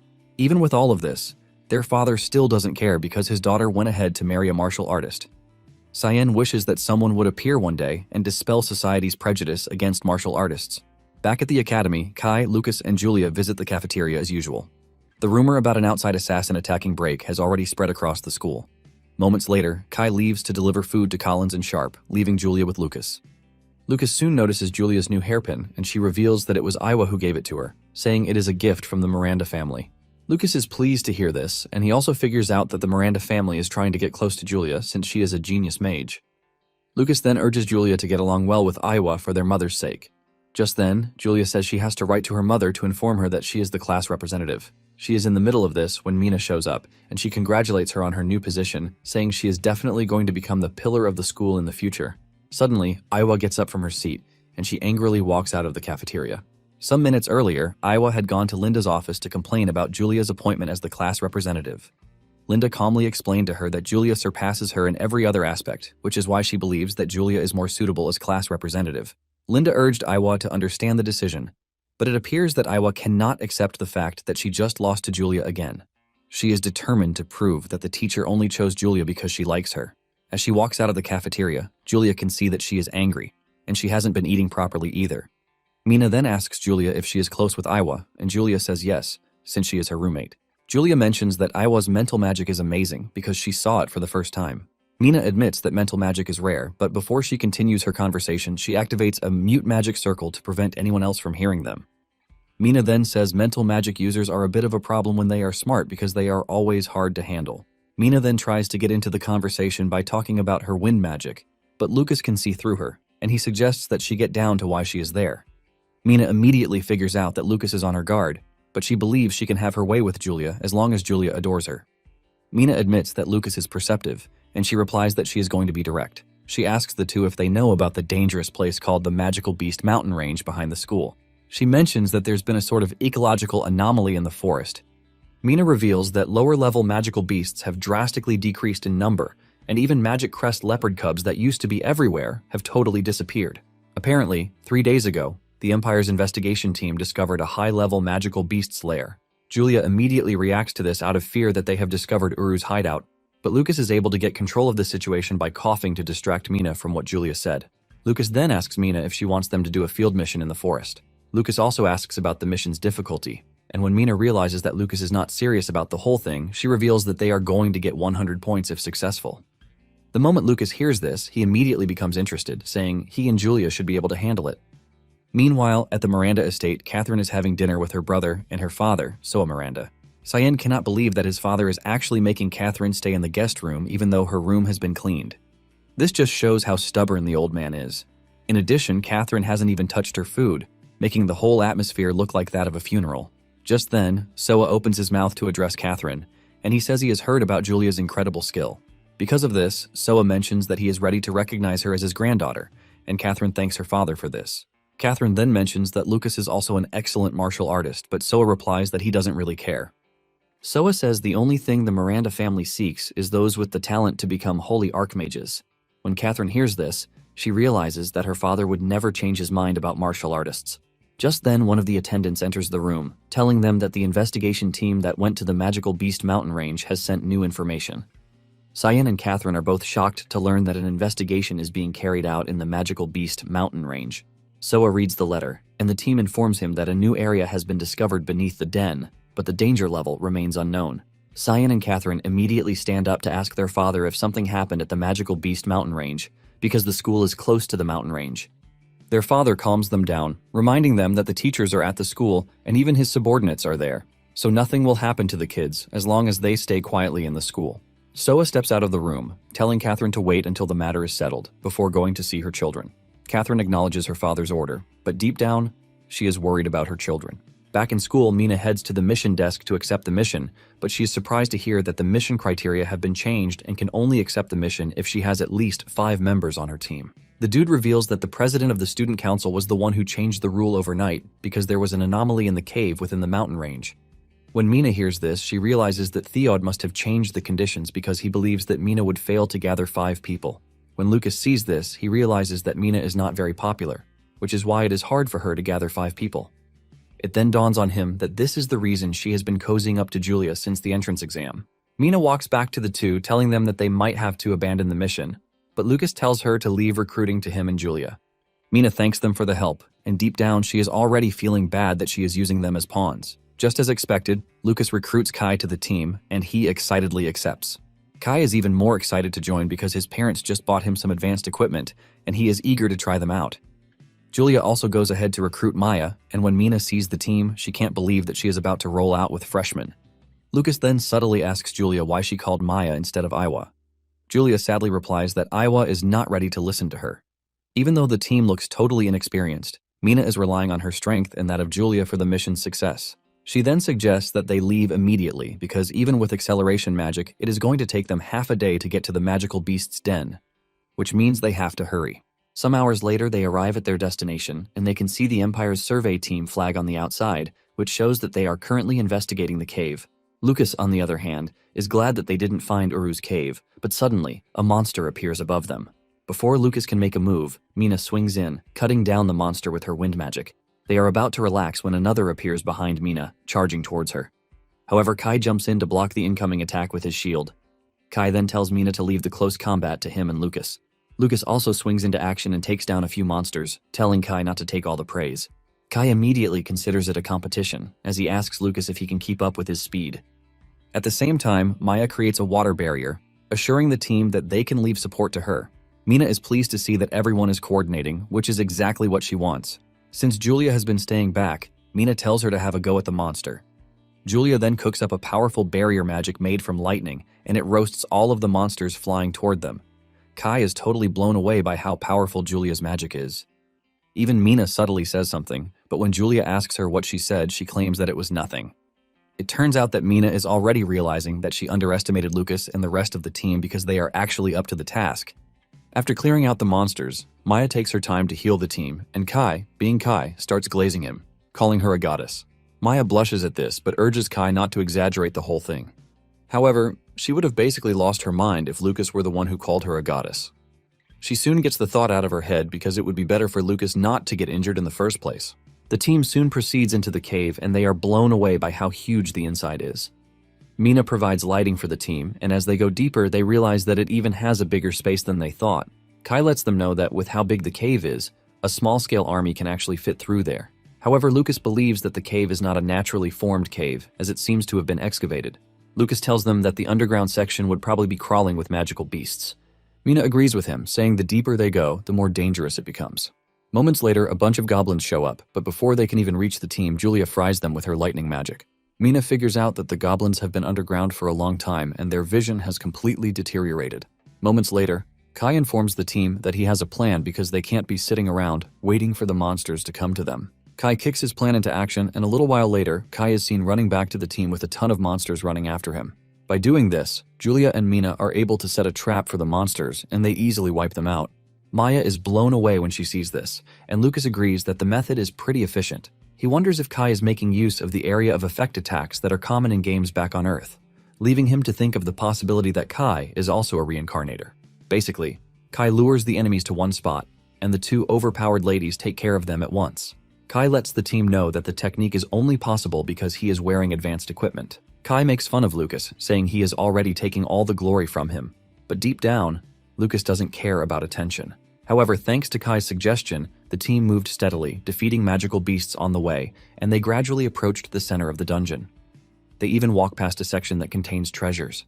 Moments later, the girls stand back to take a break, but Kai is enjoying the hunt so well that he just runs off so he can lure more enemies to them. Moments later, Kai returns with a bunch of monsters, but to his surprise, the team is no longer where he left them. Unknown to him, they have hidden themselves in an opening since Kai is not ready to give them a break. Kai is forced to run toward the entrance of the cave with the monsters chasing him. Lucas sarcastically says they have to sacrifice him since it's his own fault, and Julia says a prayer for the afterlife. Instead of following the sarcasm trend, Maya decides to be the fun guy at parties, saying she is going to save Kai no matter what. The others cannot believe that Maya is taking the whole thing seriously.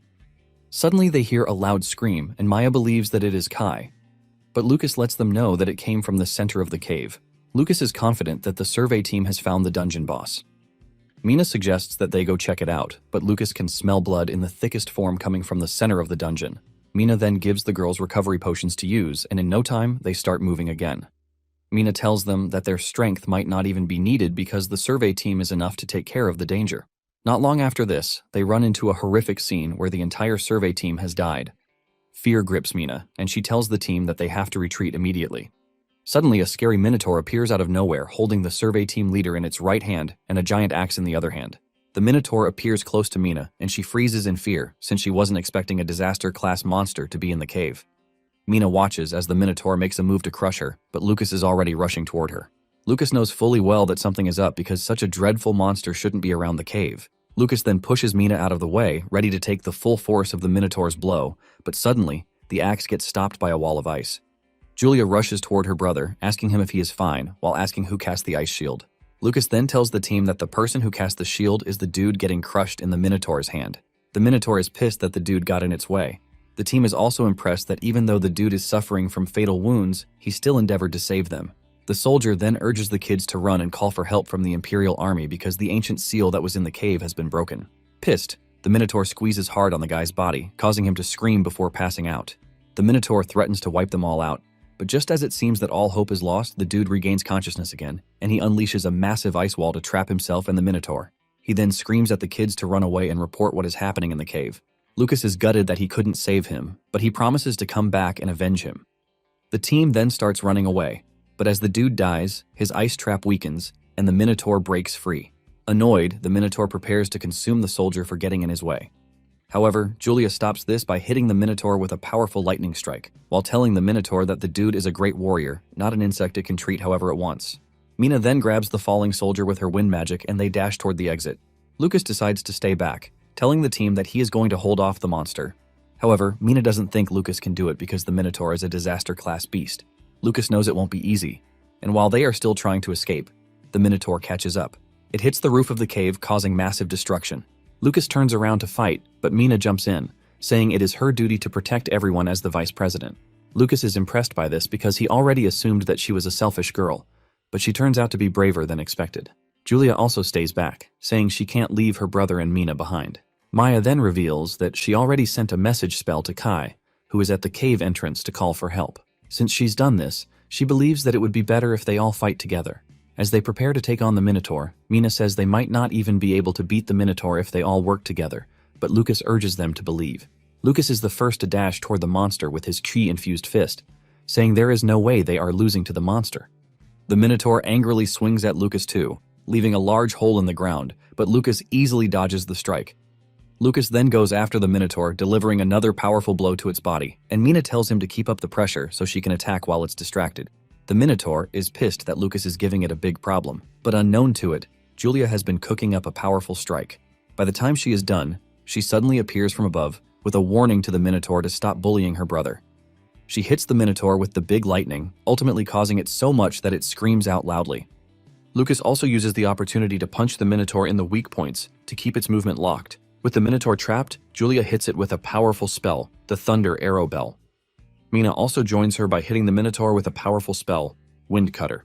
With the two combining their powerful attacks, the Minotaur coughs up blood and crashes to the ground. However, it lets them know that it is going to kill them once its legs heal. Maya then tells the Minotaur that she is not going to let this happen, and she hits the Minotaur with a water blast. Surprisingly, the Minotaur's legs have healed, and it makes fun of them, saying a little water doesn't hurt. The Minotaur gets even more aggressive, threatening to eat all of them, but Julia appears above, telling the monster that it will soon find out what happens when a body is soaked in water before getting shocked. Julia assures the monster that it is going to pay for killing the soldiers, and she hits the Minotaur with a powerful lightning strike. Thanks to the water, the lightning courses through the Minotaur's body, penetrating every nook and cranny of its body. Lucas is impressed when he realizes what his sister and Maya just did. With how powerful the attack is, the Minotaur cannot tank it, and it crashes to the ground, totally unresponsive. Lucas then jumps on the Minotaur, preparing to deliver the finishing blow. Suddenly, the Minotaur unleashes a massive dark aura from its body, forcing Lucas to leap backwards, while everyone watches in horror. Before they know it, the Minotaur is back on its feet, and it looks more dangerous than it was minutes ago. At the entrance of the cave, Kai senses the immense pressure coming from the cave, and this is when he realizes that the situation is critical. He quickly rushes off to call for help, while hoping his team members hang tight. As the Minotaur comes back to life, the demon insignia appears on its chest, releasing a massive shockwave. By the time it is done healing, the Minotaur looks like a scary demon, and Lucas realizes that things have gotten serious because his ears are bleeding just from the monster's shockwave. Lucas turns around to check on the girls, hoping that they are fine. To his dismay, Mina just used the last of her strength to shield the others.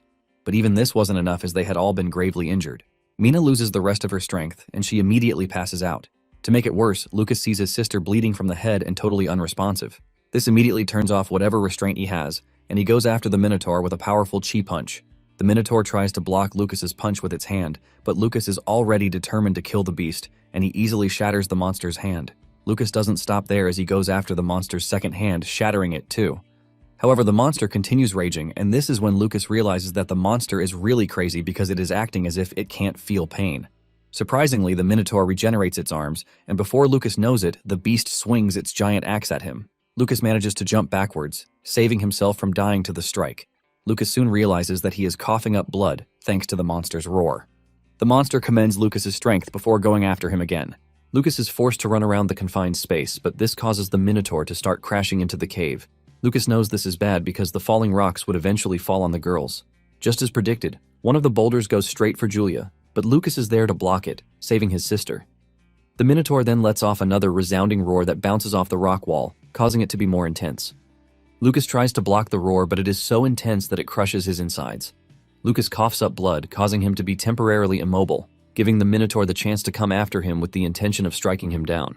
However, the Minotaur's axe gets blocked by Lucas's strong defense, and he punches the Minotaur back, telling it that it can only say he is finished after he's made sure that it has beaten him. The punch from Lucas rids the Minotaur of its axe, and Lucas grabs it, dashing toward the beast with it. Lucas lets the Minotaur know that it will never get to lay hands on his comrades as long as he is alive.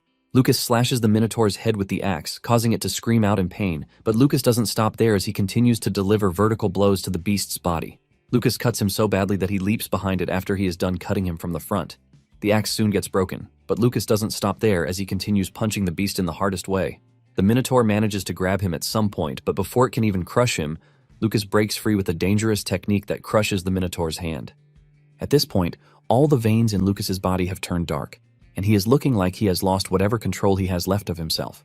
Even though the Minotaur looks really dangerous, Lucas looks more dangerous as it dashes toward it with a punch.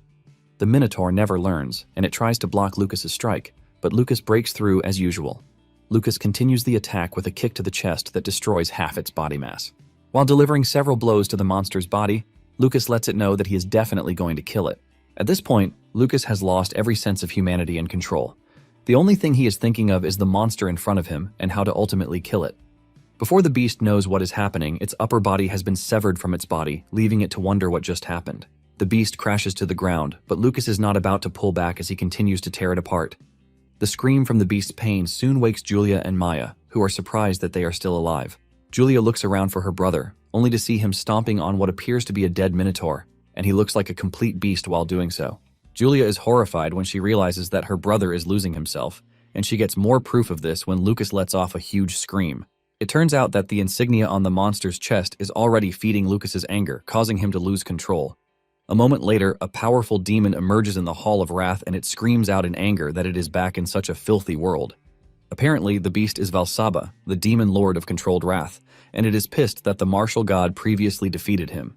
The demon lady, whose name turns out to be Jelsida, the demon lord above, also shows up in the Hall of Wrath. Jelsida is impressed that Valsaba finally awakened, and this is because of the key that they chose. Valsaba heads to his throne, and he asks Jelsida if Lucas really has the potential, but Jelsida doesn't give a definite answer. Valsaba then points out the fact that Lucas is trying to break free of Jelsida's restraints. Back in the cave, Lucas had almost lost himself to rage while punching the Minotaur to death. Julia quickly grabs him, begging him to wake up. Maya also hurls a calming spell at Lucas, but this doesn't work. Instead, Lucas prepares to launch a powerful attack, and Maya screams at Julia to get away because Lucas is about to land a full-power punch. As she is pulled away, she screams out, calling her big brother. Julia's scream and tears are enough to break through Lucas's anger. Julia and Maya watch in fear, waiting for what will happen. Fortunately, Lucas breaks through the demon insignia on his back, and he returns to his senses. The first thing he does is to apologize to Julia, and he urges her to step back a bit.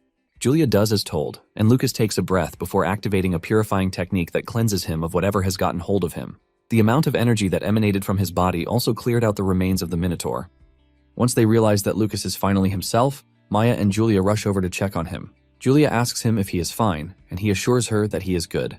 Julia talks about how scared she was, and Lucas assures her that he won't do something like that again. Thankfully, Kai's message came in at the right time, telling them that he had brought reinforcements. Back in the Hall of Wrath, Jelsida tells Valsaba that they don't need to rush because they need more trials with Lucas, and part of the trials she is talking about is killing Lucas's family, particularly Julia. Soon afterward, Lucas hears a voice calling him to wake up. He slightly opens his eyes to see his family members standing in front of him, but he looks around to see that he is not in familiar territory. Terrified, he unleashes a powerful punch to destroy whatever is in front of him. He soon realizes that his body is moving on its own, and he is getting consumed by the anger again. He screams out, calling his family members, and by the time he finally opens his eyes, he finds himself in the school infirmary. He had just punched Kai in the face, and Kai could not believe that he had just been punched by a half-asleep Lucas. Kai tells him that he would have whooped him if not for the fact that he was injured. Lucas apologizes for hitting the dude, and Kai walks away with a red nose. After he is gone, Lucas is left wondering why he had a dream like that. He starts thinking if the weird power from the cave is still messing with him. He also senses the feeling of losing control, which turns the dead bandit into a monster. It soon dawns on him that he actually lost himself because he allowed anger to control him. This leaves him wondering if there is anyone who can hold back their anger in the middle of a fight. Lucas starts thinking of a way out, and he figures out that he would just keep someone who can stop him nearby when a fight is about to break out. However, it dawns on him that the idea is trash because the only ones who would be with him in missions and training are students. He knows fully well that it is going to be dangerous to have them stop him when he is on a rampage. Just then, it dawns on him that the only way is to stop himself. Later on, Sigalt is seen on his way to the infirmary. He hears two nurses talking about Mina, who was badly injured. The two talk about how Mina was left protecting two deadweights from the martial arts department. Suddenly, Sigalt senses the aura of an advanced martial artist coming from Lucas's room. Immediately he sees this, he dashes toward the room, leaving a strong wind behind. In Lucas's room, it turns out that he has managed to get the clone technique right. There are two other Lucases in the room, and he remembers from the book he read that a clone's strength tops out at half of the original. Basically, this means that if there are 3 clones of himself, the power gets evenly split, so each one of them has 1/6 of his original strength. Lucas immediately discards the idea and the clones because he knows that this is too weak if he ever goes berserk. However, he still believes that it would buy him time to escape. Just then, Sigil enters the room, and he looks pretty serious. Sigil then mentions the strange things that have happened since Lucas got to the academy. After listing them out, Sigil comes out bluntly, asking Lucas what he is and why he came to the academy. Lucas takes a minute before nervously answering Sigil, telling him that he has no idea what he is talking about. Lucas says the reason he came to the school is to learn martial arts and get stronger. Just then, Sigil makes a move and he appears behind Lucas, ready to hit him on the neck, but Lucas blocks the attack. Sigil stares at Lucas in a way to let him know that he has found him out, and he asks him what his ability is before that. Lucas acts dumb again, asking Sigil what he means by his real ability. Deep down, Lucas knows that Sigil is not a joke, and it would be nice if he had someone capable like him watching over him, but at the same time, Lucas is hesitant, Before Sigelt can do anything else or ask any more questions, Catherine shows up at the door asking Sigelt who he is. It suddenly dawns on Sigelt that it is the day off, and the parents are allowed to freely enter the campus. With a stern voice, Catherine tells Sigelt to step away from her son. Julia is with Catherine also, and she asks Lucas who the man is. Lucas quickly takes control of the situation, revealing that Sigelt is his homeroom teacher for the martial arts department. Lucas tells them that Sigelt was only giving him some coaching, saying one shouldn't take on a powerful enemy head-on. When Sigelt hears this, he realizes that Lucas is taking a subtle jab at him, and this is because he had noticed his mother coming from her footsteps. Catherine believes Lucas's claim, but suggests that he rest, since it is a day off. Catherine also turns to Sigelt, subtly suggesting that it is time for him to leave. Sigelt figures out that he has no choice but to leave, since he hasn't seen Lucas cause any trouble so far. After Sigalt's departure, Catherine reveals that she had to stay at the Miranda estate because Lucas and his team decided that the next thing on their bucket list is to risk their lives. Julia is surprised to hear that her mother has been in town for a couple of days, and tears roll down her face as she tells her mother that she would have loved to see her sooner. Julia jumps on her mother and starts hugging her in every possible way she can. The woman almost gets choked out, forcing her to beg Lucas for help. But Lucas is not about to stop Julia from enjoying herself. Lucas then asks Catherine if Holt is not with her. She reveals that the situation on the front lines is looking grim, and after he dropped her off at the Miranda estate, he went off to the front lines. It then dawns on Lucas that the Miranda family is willing to accept Catherine back, but they won't take Holt. Catherine then tells Lucas that his father told her to give him a present for taking first place in the entrance exam. She opens the box, and sitting inside is the treasured sword passed down in the Ryan family. Catherine reveals that the sword was damaged some years ago in a battle against the Beastman army, and they have not been able to repair it, which means it's no longer practical. Nonetheless, it is still a family heirloom. Lucas's eyes light up in joy as he takes the sword, and he assures his mother that he will do his best to keep it, so he doesn't betray his father's expectations. Deep down, Julia is jealous, and when the two notice this, they start smiling. Julia notices this and almost rips their heads off for smiling.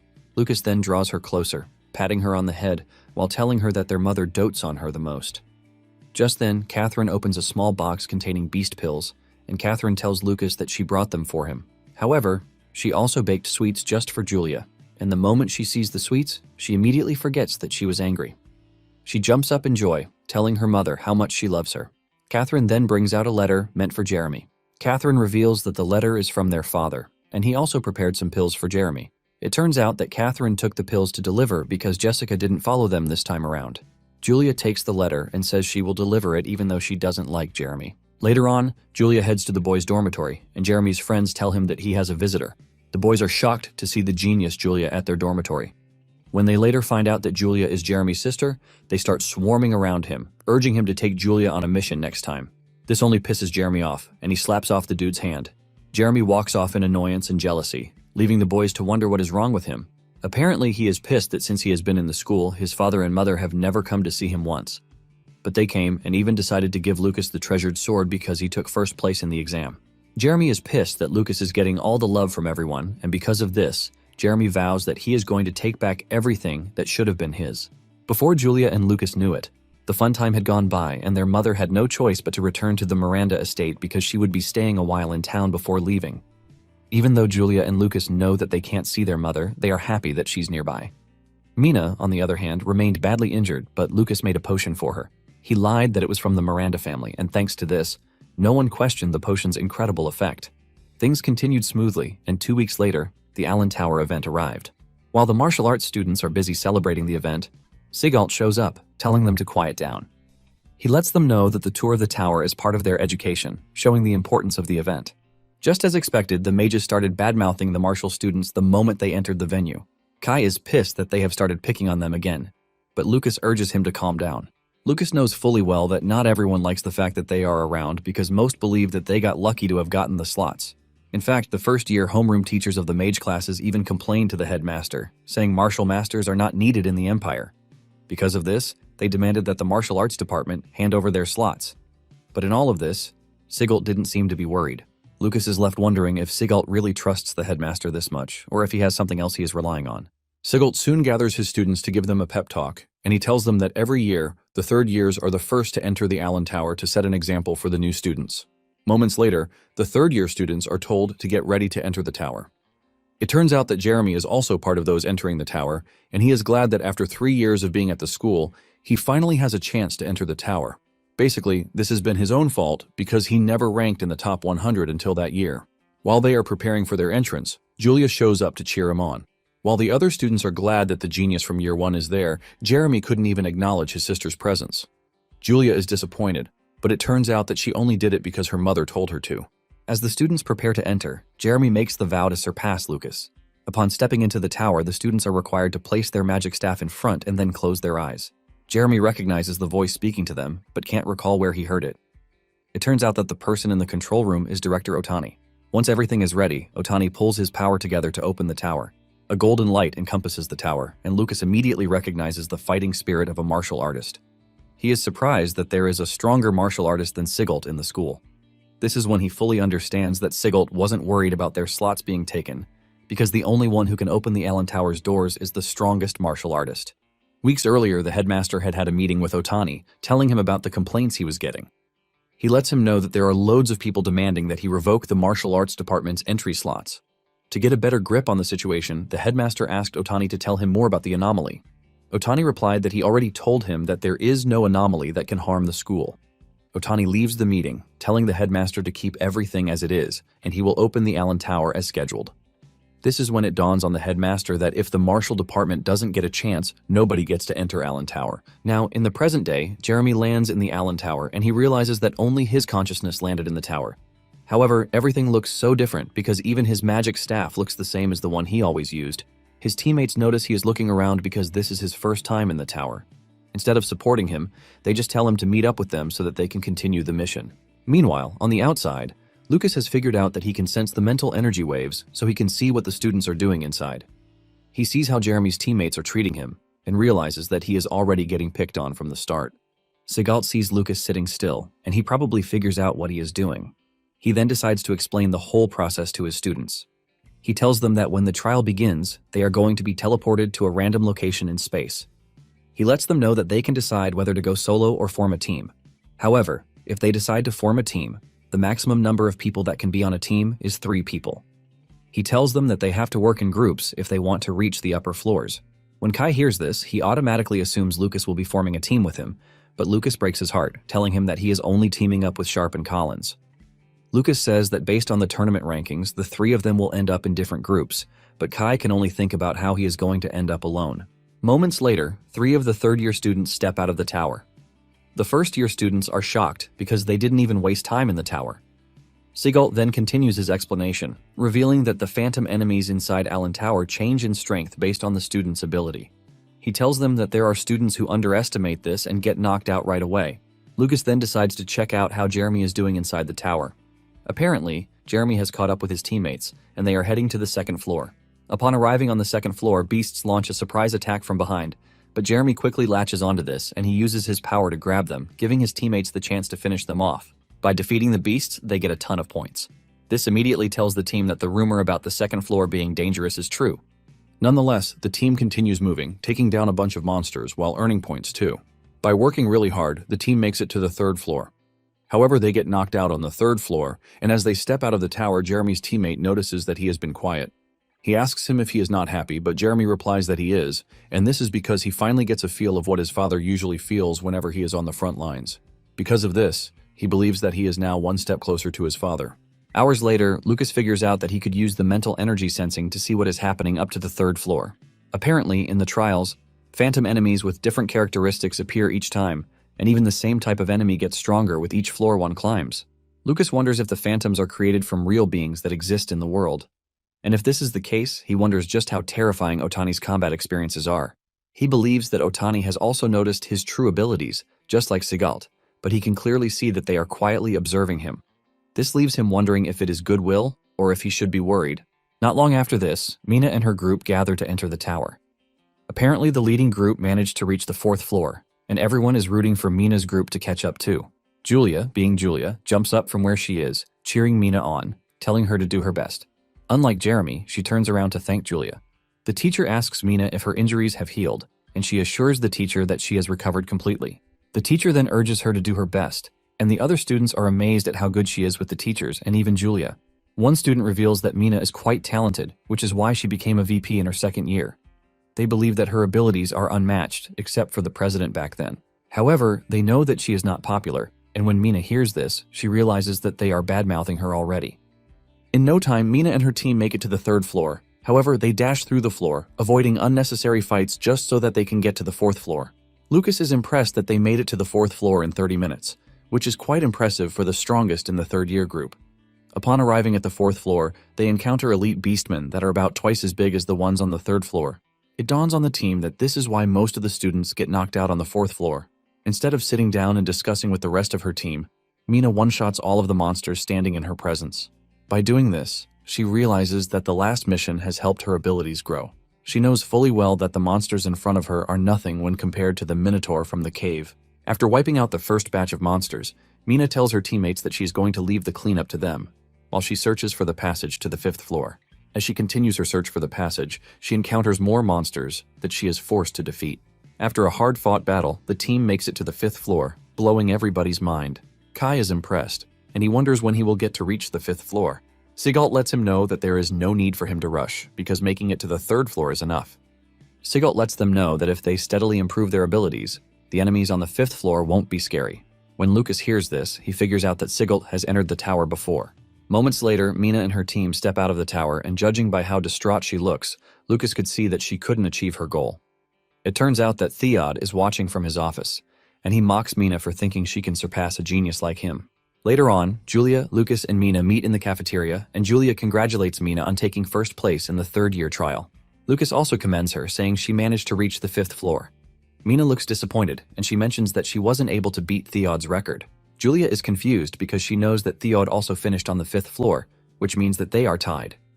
Mina reveals that by the time she saw the stairs to the 6th floor, she was already exhausted. In Theod's case, he managed to climb the stairs and got as far as almost opening the 6th floor door. Because of this, Mina believes that she is still inferior to Theod in stamina, tactics, and magic control across the board. Mina then shifts the discussion from herself, asking Julia and Lucas if they have gotten a team.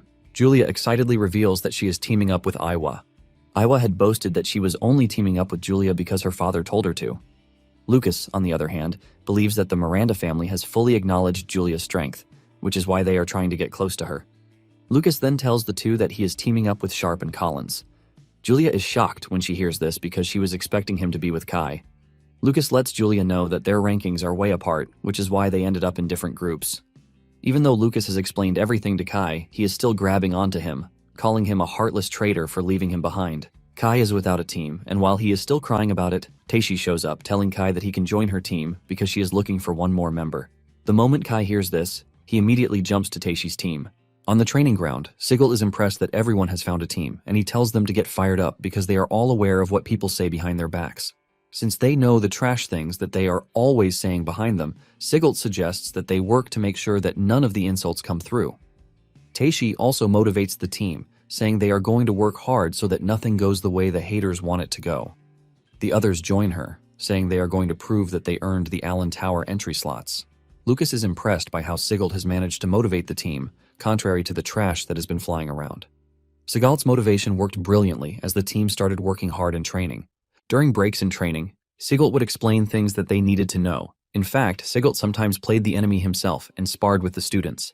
Even though the training was brutal, no one complained because they all knew what they were training for. Finally, the day of the freshman trial arrived. The school is informed that the martial arts department will be participating in the trial because their results in the monster taming tournament are valid.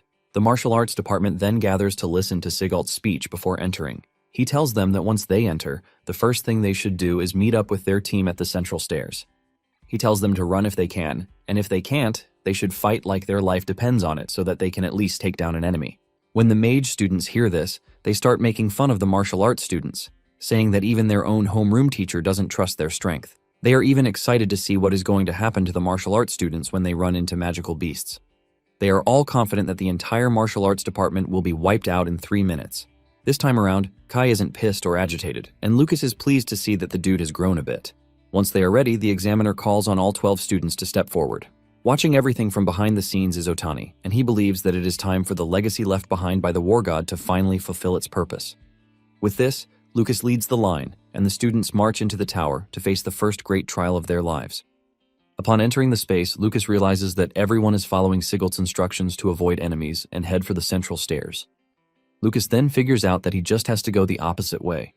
Apparently, most of the first floor is filled with goblins, and these monsters use magic to block the enemy's vision before they fight. Lucas soon notices where the goblins are, and he tells Sharp and Collins to wait for him. He lets them know that he wants to run a test, but he assures them that he is going to catch up very soon. Lucas then unleashes his clone to take down a goblin. But just as he suspected, he didn't gain any points from this. He figures out that the energy making up the phantoms in the tower is the same as the energy he is using to create his clones. This immediately tells him that the phantoms are being created by the martial artist who opened the tower. Since the energy is the same as his clones, he figures out that using a clone shouldn't get noticed. Lucas concludes that he is going to use a clone to protect Sharp and Collins while his real self continues moving through the floors. Just then, it dawns on him that he can actually change a clone into a magical beast. He tries it out, and just as he suspected, it works out pretty well. His clones turn into goblins, and Lucas smiles because he finally has what it takes to move freely in the tower. When Otani realizes that Lucas has managed to master the cloning skill, he is blown away by how fast he is. However, he is interested in what Lucas plans to do. He wonders if he is going to rack up points for his classmates just like he usually does, because helping them every time will definitely be detrimental to their growth. Later on, some of the team members get surrounded by 3 goblins and a giant, posing a big problem because the highest they can handle at their level is just 2 goblins. Just then, one of the students got the tip that the goblins have poor intelligence and they move slowly.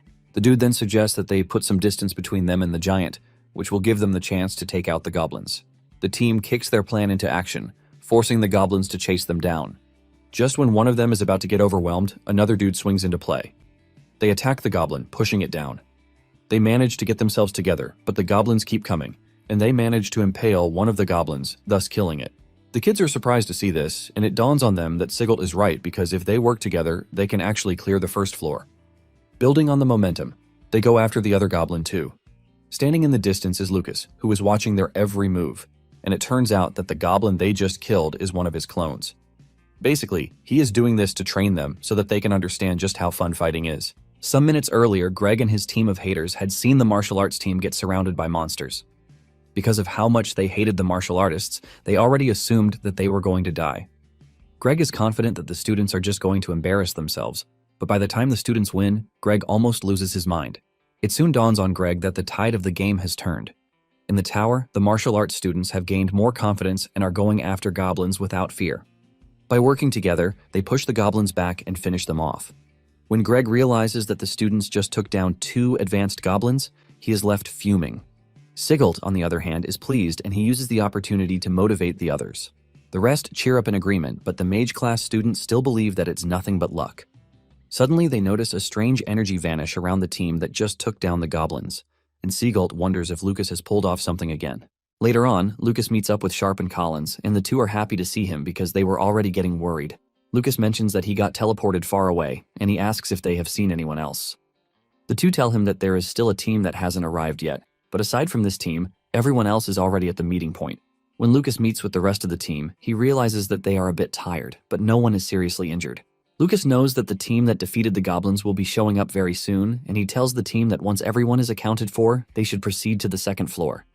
On the outside, their haters don't want to acknowledge the fact that the martial arts department is doing well for itself. They all assume that the team is running from enemies, which is why they made it to the second floor. Greg almost bites down on his tongue, trying to understand how the whole team managed to reach the second floor, because all first-year mage students usually drop out on the first floor. Because of how things are going, Greg knows fully well that the martial arts department will soon grow to become a threat to the mages. Upon arriving at the second floor, the team gets teleported randomly, and this depends on the group's performance. Apparently, the stronger the team, the tougher the trial gets. To avoid casualties, he sends out his clones so that they can quickly locate the other classmates. His clones move out in the form of wolves to find the others. Sharp and Collins soon show up, asking Lucas how he is faring. Lucas reveals that there are a lot of enemies, and to make it worse, they are moving in groups. Sharp confirms this, saying it is pretty hard to completely avoid combat. Lucas then reminds the two that the whole trial is meant to give them combat experience. Collins agrees with Lucas, saying running away would just defeat the purpose of the trial. Suddenly, an enemy launches a surprise attack from above, targeting Lucas. The attack lands, leaving a cloud of dust as his teammates scream out his name to confirm if he is fine. When the dust clears off, Lucas remains unharmed, and he assures the two that he is fine. Collins is surprised that Lucas was able to dodge because he couldn't even sense the enemies coming toward them. Sharp adds that he would have been dead if he were the one. A battle immediately ensues, and the team maintains its stance when engaging the enemies. After defeating one of them, Lucas tells Sharp and Collins that they need to take out the first batch of enemies because if they don't, they are going to get swarmed by the main force. Suddenly, Collins starts to panic because he lost his dagger while he was shaking in fear. While they are distracted, another enemy approaches, but Lucas is able to warn them in time. Sharp blocks the attack, but the monster steals his weapon from his hand. This reminds him of what Sigelt said about the monsters on the second floor being completely different from the first floor. The enemies are basically stronger and smarter, giving them the capacity to launch surprise attacks and even steal their weapons. Instead of being scared that his weapon has been stolen, Sharp is actually motivated to teach the monsters a lesson. Suddenly, the monster gets attacked, and it turns out that Sharp had gotten himself a gauntlet before entering the tower. Sharp then dashes toward the monster while letting it know that no one rivals him when it comes to strength.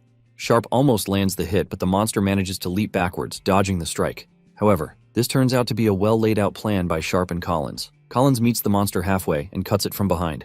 While the monster is still crying from what Collins did, Sharp finishes it off with a powerful punch to the chest, ultimately winning the battle. Lucas is impressed, and he commends the two's teamwork. Lucas has already defeated his own monster too, and he suggests that they continue moving forward, all for the glory of the martial arts department. On the outside, Greg can't believe that none of the martial arts department students have dropped out. Greg knows that they should have been surrounded by monsters the moment they reach the second floor, which is a mystery of how they are still alive. The mage students have started cooking up assumptions, saying the Allen Tower difficulty was lowered because the martial arts students are pretty weak. However, one believes that this is not the case because the teachers would have complained by now. Meanwhile, on the second floor, Lucas and his team are busy taking on monsters without fear. They go against skeleton monsters, wolves, and the like. Even when the monsters appear to be dangerous, none of the team members backs down. Whenever one loses track of the enemy they are fighting, there is always a teammate to cover up for their lapse in judgment, showing just how crazy their teamwork is. Shortly afterward, Collins and Sharp start talking about how they are already getting tired. When Lucas hears this, he subtly engages the hero's battle cry to release a surge of energy into the two to keep them going. Apparently, the technique is exclusive to the Ryan family, and with this, Lucas believes that they should be able to clear the second floor together. Not long after this, a monster suddenly launches a surprise attack on Collins and Sharp. The attack catches them off guard, giving them no room to move. Just as they are about to be crushed, an arrow flies from behind them, taking out the monster. The assistance turns out to have come from another student from another team. Simultaneously, the teams take down their enemies, gaining a ton of points in the process. Following the momentum, the team believes that they can actually make it to the third floor. Moments later, Greg realizes that everyone on the team has reached the third floor stairs, and he almost pisses his pants. Even the other teachers have started talking about this, saying the martial arts department students are moving as if they are not freshmen. Before they know it, they are already praising Sigelt, wondering what he taught the kids. Suddenly, Greg lets off a huge smile, saying that not everyone will reach the third floor because they are already at their limit. He confidently mentions that they will have no choice but to forcibly eject from the tower. Just as he said, the students are already tired as they reach the stairs. In fact, some are about to collapse, forcing their friends to grab them. Collins is among those who are totally exhausted, and he suggests that they leave him and continue the journey. Before Lucas knows it, others start to fall down, urging Lucas to make it to the third floor for them. Surprisingly, Sharp speaks up, reminding the team that they have already come so far, and it would be nice if they could at least reach the third floor together. Lucas is glad to hear this, and he supports Sharp, saying they are a team. Lucas tells them to fight hard so that they can pass through the third floor door as one. With Sharp and Collins' motivation, everyone agrees to use every last strength that they have to reach the third floor.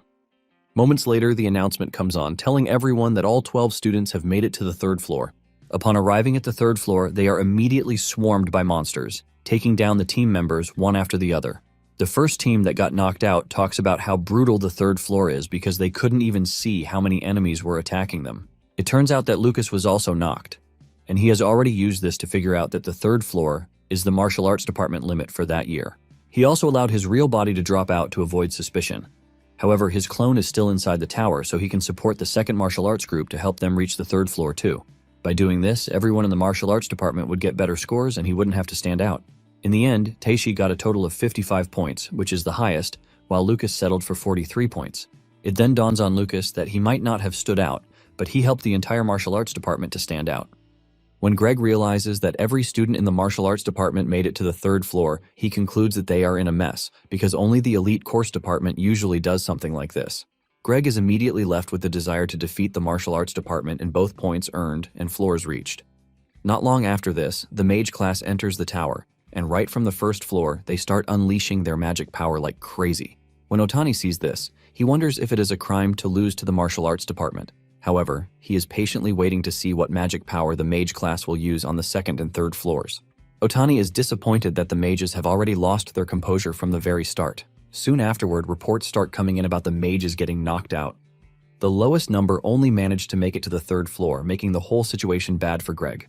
Greg refuses to accept reality, and he grabs one of the examiners, asking if they multiplied the monsters when the mage class entered the tower. However, Linda stepped forward, urging Greg to accept reality and not embarrass himself in front of the students. Linda says she is pretty sure that the tower is functioning the way it should, unless he is saying his own abilities have deteriorated. Greg is left in the cold, and he watches in horror as Linda walks up to Sigalt to discuss with him. It turns out that Linda was praising Sigalt for surpassing the mage class. Sigalt humbly replies that the students worked hard to get to the top themselves. Sigalt then reminds Linda that the elite class is about to enter and she should be there, but Linda replies that there is no need for her to be there because she trusts her students. In addition, she has confidence in her class representative, Julia. Meanwhile, Julia is busy glazing her brother, saying he can easily get to the fourth floor if he wants to. The examiner manages to cut her short by telling her that it is time she and her team enter the tower. Lucas then cheers his sister on, telling her to do her best and also eat her candy. The examiner is surprised that Lucas went out of his way to tell his sister to eat her candy. Just as Julia throws the supposed candy in her mouth, the examiner takes a closer look, and he realizes that it is a magic power pill that rapidly restores magic power. The examiner is surprised that Julia was given something so expensive for just a school trial, since martial artists who can make the pills are pretty rare. Just as usual, Julia realizes that she has been tricked after she has swallowed the pill. Deep down, Lucas knows that Julia already has plenty of magic power, but since everyone is always taking medicine before trials, he doesn't think it's a crime to make her take one too. With this, Lucas is confident that Julia will perform exceptionally well. Upon entering the tower, Julia's first lightning attack shocks Aiwa so much that she couldn't even close her mouth. As if she did nothing special, Julia smiles at Aiwa, casually telling her to stay close to her. As they continue further, Julia easily takes out the enemies, leaving her teammates little to no stress. While her other teammate, Derek, is glad that they have Julia on the team, Aiwa is indifferent. Aiwa talks about how she could have controlled the monsters to kill each other if it were the real world. Julia agrees with her, saying Aiwa would be terrifying on a real battlefield. Since her mental magic is useless in the tower because the monsters have no conscience, Aiwa figures out that the best she can do is use her power to scout out where enemies are. Aiwa is sad that she is a dead weight, but she is surprised that Julia is not even complaining. In fact, she even acknowledges her abilities. Aiwa, being Aiwa, walks past Julia, telling her that she is going to leave the spotlight for her for the moment. Suddenly, Aiwa stops, causing Julia to run into her. Julia asks her why she suddenly stopped, and Aiwa says it's nothing. Deep down, she is worried because she keeps sensing something off that is neither an enemy nor a classmate. Not long after this, Julia and her team reach the fourth floor, and it turns out that the presence Aiwa was sensing was Lucas. The teachers are blown away when the announcement comes on that 3 freshmen have made it to the fourth floor. They start praising Linda, but she tries to return the praise to the students, saying it is all them. Lucas hears this and he agrees that Julia is excellent on her own. Even though the magic pill is going to increase her magic power, reaching the top floors solely depends on her actual abilities. Since he trusts in his sister's strength, Lucas has decided to just watch over her without interfering. In the tower, Julia is running through the enemies, but suddenly, 4 enemies appear behind her before Aiwa can warn her. She is about to be taken out when Derek comes in clutch, burning all of them up. Derek then says Julia must have been tired from everything she did on the 3rd floor. He offers to handle the enemies, but even he almost loses his head to one of the monster's arrows. However, he dodges and roasts all of them at once. After taking them out, he tries to aura farm, but the ladies ignore him and just continue forward. Aiwa lets them know that about a dozen enemies are moving in their direction at a great speed, and they need to move. Just as they are about to cross to the other side, the entrance is blocked by steel bars, and by the time they look back, they see a giant pig-headed monster and a wolf staring at them, ready to tear them apart. By the time they look around further, they realize that they are surrounded by a bunch of pig-headed monsters and the wolves as their subordinates. This makes it worse because they believe the metal gate behind them can only be opened by those who use metal magic. However, Aiwa lets them know that there is another way to go about it. One of the monsters comes charging at them, but Julia protects them with a lightning barrier, throwing off the monster. Aiwa then reveals that metal melts at high temperatures, which means it is up to Derek to get them out of there. However, the monsters keep charging at them, even though Julia's barrier is active. At some point, Julia starts feeling the pressure, but she continues going. Suddenly, she notices Aiwa holding her staff to her head and not moving. Julia calls her name, and Iwa replies that she doesn't have the time to explain. But she quickly gives Julia a good call out about where the next enemies are coming from. Julia is able to act on this, and she delivers a fatal shock to the enemies before they can even get to them. Iwa maintains her mental magic to try to fish out the monsters. Seeing just how crazy and powerful the monsters are, Iwa realizes that the 4th floor is no joke. After analyzing the situation, Iwa tells Julia to take out the right side first, and she follows Iwa's instructions. However, at this point, Julia is already worried because she is running out of magic power. She then tells Iwa that the best she can do for now is to seal the giant's movements. Iwa then suggests that she waits for an opening to take down the wolf. Julia acknowledges the order and goes after the wolf. Deep down, Iwa is pissed that she is the one holding back the team while Julia is pushing herself to the extreme. With powerful lightning, Julia is able to take down all the wolves, but can only manage to restrain the giant. With a bright smile on her face, Julia asks Iwa if she can brag about protecting her classmates like a proper class representative once they make it back outside. As usual, Iwa replies that Julia is already getting full of herself, and Julia has a laugh about it. Suddenly, a monster appears right in front of them, shocking the two. Iwa is gutted because she was carried away to have noticed that a new group of monsters was already there. Before Iwa can move, she gets crushed by the monster, but she urges Julia to run. Seeing how dreadful the situation has become, Derek manages to open a small space for Julia to pass through. Julia cries out, telling Derek that they should move together. However, Derek tells her that it would be bad if Julia exhausts her magic power on the floor. The monster becomes more agitated, but this only forces Derek to go all out, unleashing a massive firestorm, while telling Julia to go ahead. When Derek finally got knocked out, he tells Iwa that he had to instinctively protect Julia, but he believes that they did quite well. Iwa also acts all tough, saying she only returned the favor of Julia saving her. Iwa lets Derek know that she would have gone above everyone else if not for the fact that mental magic users are at a disadvantage at the tower. Meanwhile, Otani is impressed with the team's performance because they basically split themselves into the right positions to cover up for each other's weaknesses. It turns out that Otani is aware that there is still a clone of Lucas in the tower. Lucas is busy clearing the tower, and he is right behind his sister.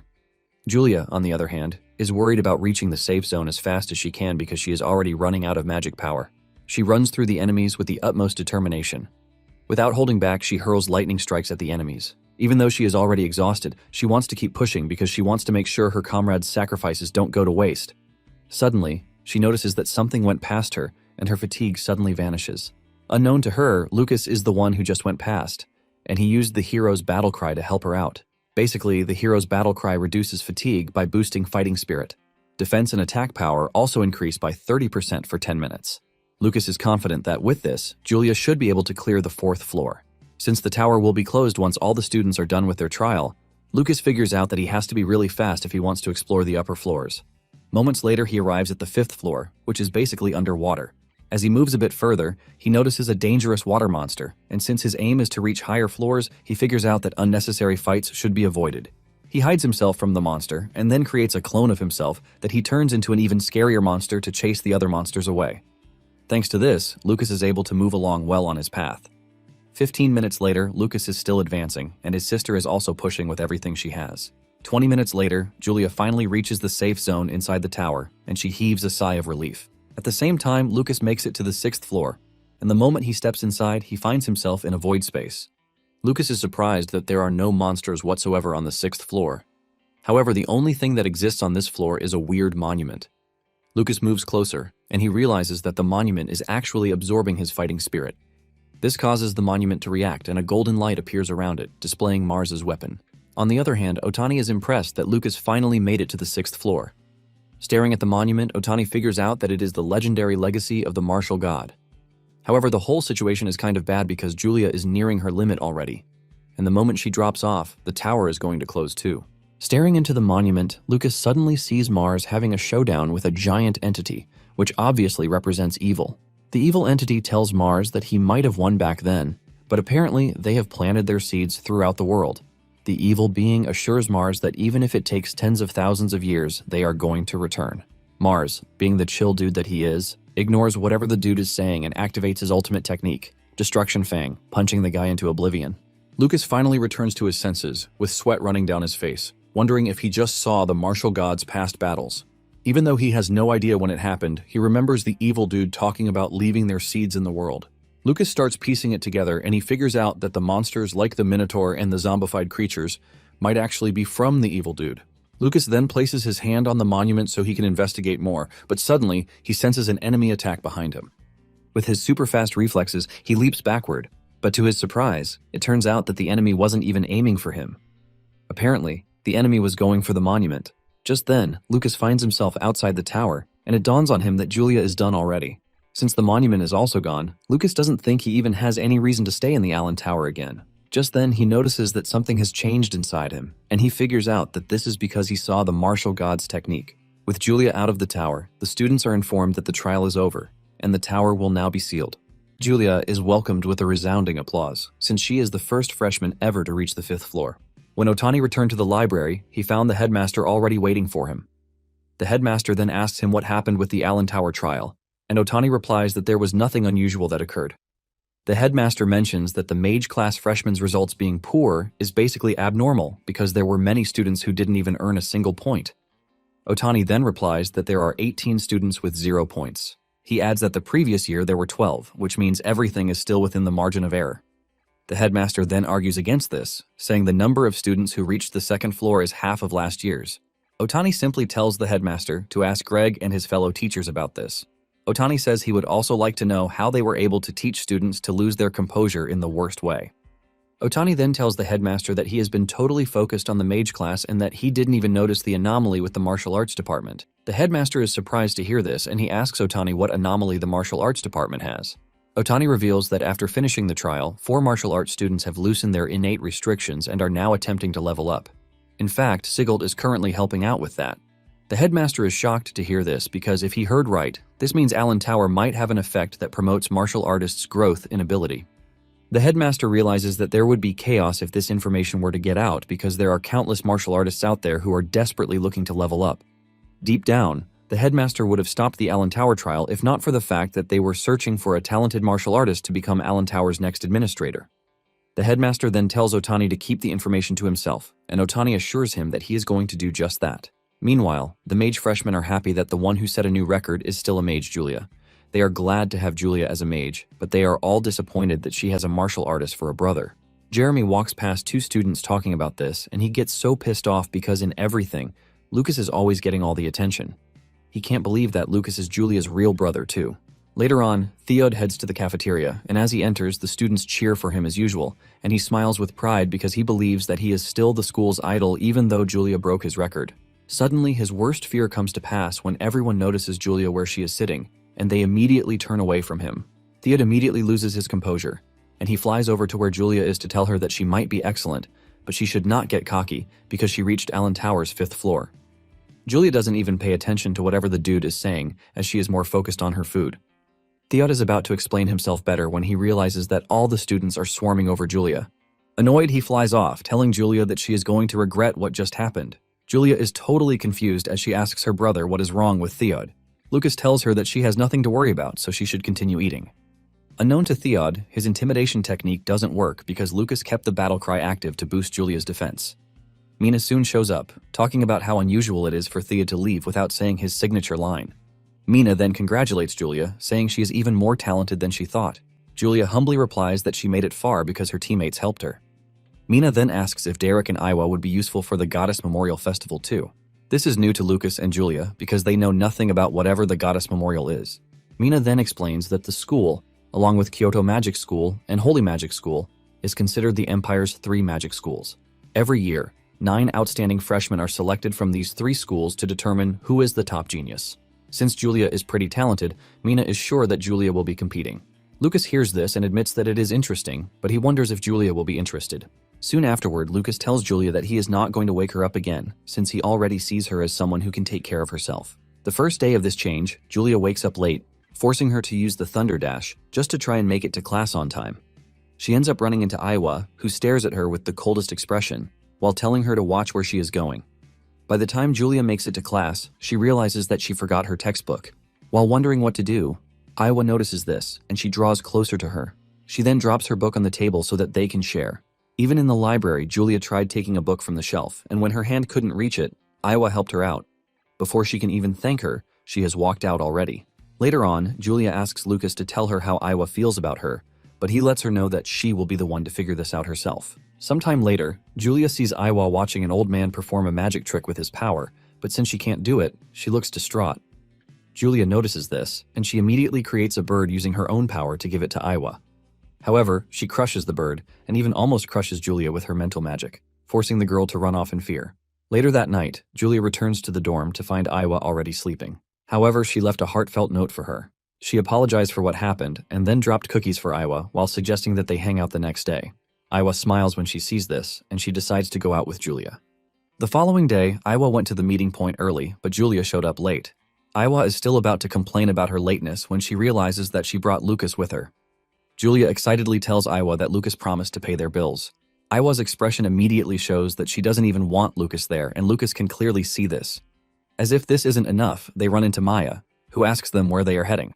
Julia immediately uses the opportunity to ask Maya to follow them, and since Lucas is going, Maya quickly accepts. With this, the group heads out to Daktown's Gourmet Street. And while the girls are rejoicing, Lucas is crying because his bank account is about to take a huge L.